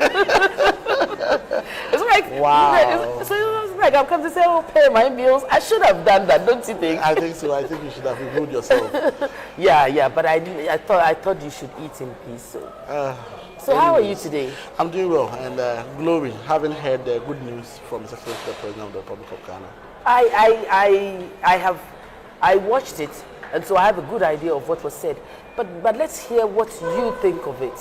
For me, I was impressed how he took the address sector by sector, analyzed the challenges as he inherited, and not just complain or let us know the challenge. Also let us know the solutions he brought on board and the outcome of same. So if you realize health, he dealt strategically with it. And for me, as regional minister for Ashanti, I was interested in getting to hear the key hospital infrastructure or facilities within my area. And I heard his commitment towards Sewua Afari Konfanochi maternity block. And it was a good one for me. In education, having to be able to support the educational sector, especially to eradicate the double track system. And he did justice to same. And I'm so impressed. When it came to roads, he equally delivered in terms of letting us know that he's not just a president for Jubilee House, he's president for the country and he knows what is happening on the grounds. For me, and equally in my interest as regional minister, he made mention of the key big push projects that are happening within the region. The Outer Kumasi Ring Road, the Swami Interchange, the Mahodjo Runabout, the Kwara Runabout outstretch, Sunyane Kumasi Road Phase 2, and the Accra Kumasi Express Road, which is the flagship of it all. So then I'm assuming that when the debate starts from Tuesday, you're going to be talking about roads. Unfortunately, I will not be in the chamber to do the debate as a minister, but not a member of parliament. Yes. You see, so the thing about, again, this is a point of education for our viewers. The thing about members of parliament is that, in fact, you are allowed to attend upon the House and even contribute to debate. However, you cannot vote. So you can actually come and talk about it, but I understand that you'd like to give room to those I who believe my members of parliament will do a good job of it. So let me say bye-bye to you, but when are we seeing you on Parliament TV to give us... Anytime I'm in the capital city, I'll pass through. The Tumpo is my uncle and father, so nice. Send my kind regards to him and take good care of the region. And I'm sure we'll see you around. Anytime you're around, let me give you a presidential treat. Definitely. Thank you for coming. Welcome. And so the conversation is going on, and may I have Honorable to join me so that we can... Minister. Oh, they want to? Okay, very well. Yeah, very well. So we are talking about MPs and their expectations and whether these expectations were met at the just ended address by His Excellency the President of the Republic, John Dramani Mahama, on the state of our nation. Honorable, welcome. Thank you. And I saw the cocoa, and I'm thinking. When the last time you saw cocoa? I am an Accra girl, but I do